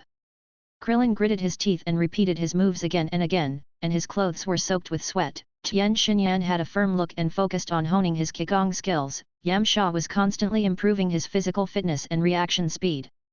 They all had the same goal in their hearts, that is, to contribute their own strength when facing Cell and fight to protect the Earth. In the spirit time room, Cheng Yu and Piccolo also ushered in a critical moment after a long period of hard practice. Cheng Yu's eyes were bright and full of expectation, saying, "Come on, Piccolo, let me see your progress in the past 2 years." His voice was firm and powerful, echoing in this closed space. Piccolo smiled calmly, and that smile was full of confidence and calmness. He responded, "Come on, Cheng Yu, let me show you the power of our Namekians." Piccolo exuded a powerful aura, as if he was fully prepared to show his full strength in this final competition. The two stood opposite each other, and the air around them seemed to become heavy because of their aura. The ultimate duel that would determine the results of their training was about to begin. Cheng Yu looked at Piccolo's excited and eager appearance, and his fighting spirit instantly burned like a raging fire. He knew that facing Piccolo, who was so passionate and determined, this would be an unreserved and all-out competition. Only by showing his true strength could he show the greatest respect to each other. So, Cheng Yu took a deep breath, and his chest bulged high, as if he wanted to take all the energy in this spiritual time house into his body. Then, he raised his head suddenly and let out a deafening roar. This roar seemed to be able to penetrate the barriers of time and space and reach the depths of the universe. In this roar, Cheng Yu's aura surged wildly like the surging waves of the sea. Powerful and pure energy burst out from every cell of his body, interweaving and merging with each other, forming a vortex of power that almost swallowed up the entire space. He successfully raised his own aura to the extreme, completed the transformation, and became a Super Saiyan full power. At this moment, Cheng Yu was surrounded by golden flames, which were hot and dazzling, like a burning golden sun. His hair stood up, flashing with brilliant golden light, and each strand contained endless power. His eyes became extremely sharp, like two lightning bolts that could penetrate everything, filled with a firm desire to fight and a persistent pursuit of victory. The ground under Cheng Yu's feet was overwhelmed by this suffocatingly powerful force, and it sank slightly, forming circles of spider web-like cracks.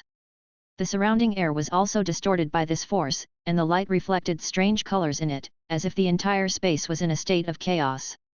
Then, Cheng Yu did not hesitate at all, and his figure disappeared instantly like a ghost. The next moment, he rushed towards Piccolo at an unimaginable speed like a golden lightning. His fists were clenched, and the muscles on his arms were as tight as steel. With the sound of whistling wind, he smashed towards Piccolo fiercely.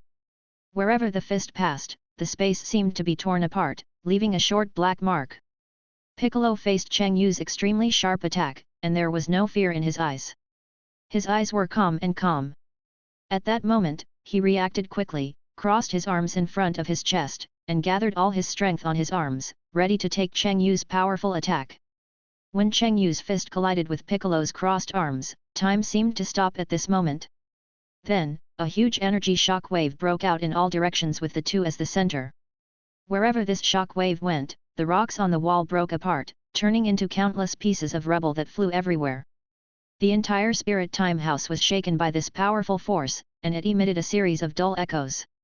However, the two did not retreat at all because of this first collision. Their battle has just begun, and a thrilling battle is about to take place in this small space. Because Cheng Yu's fighting power is indeed stronger than Piccolo's. In this fierce and wonderful battle, although Piccolo tried his best, used all his skills, and showed amazing fighting skills and tenacity, Cheng Yu was still superior in the end and successfully defeated Piccolo. However, although Piccolo was defeated although he was in a battle, he did not feel sad or depressed. Instead, he lay quietly on the ground with a relieved smile on his face. Because through this hardy battle, he clearly felt that he had become very powerful now. Cheng Yu, who fought with him, did not let him go from beginning to end, but really showed all his strength and had an unreserved duel with him. In this process, Piccolo deeply understood the limit of his power.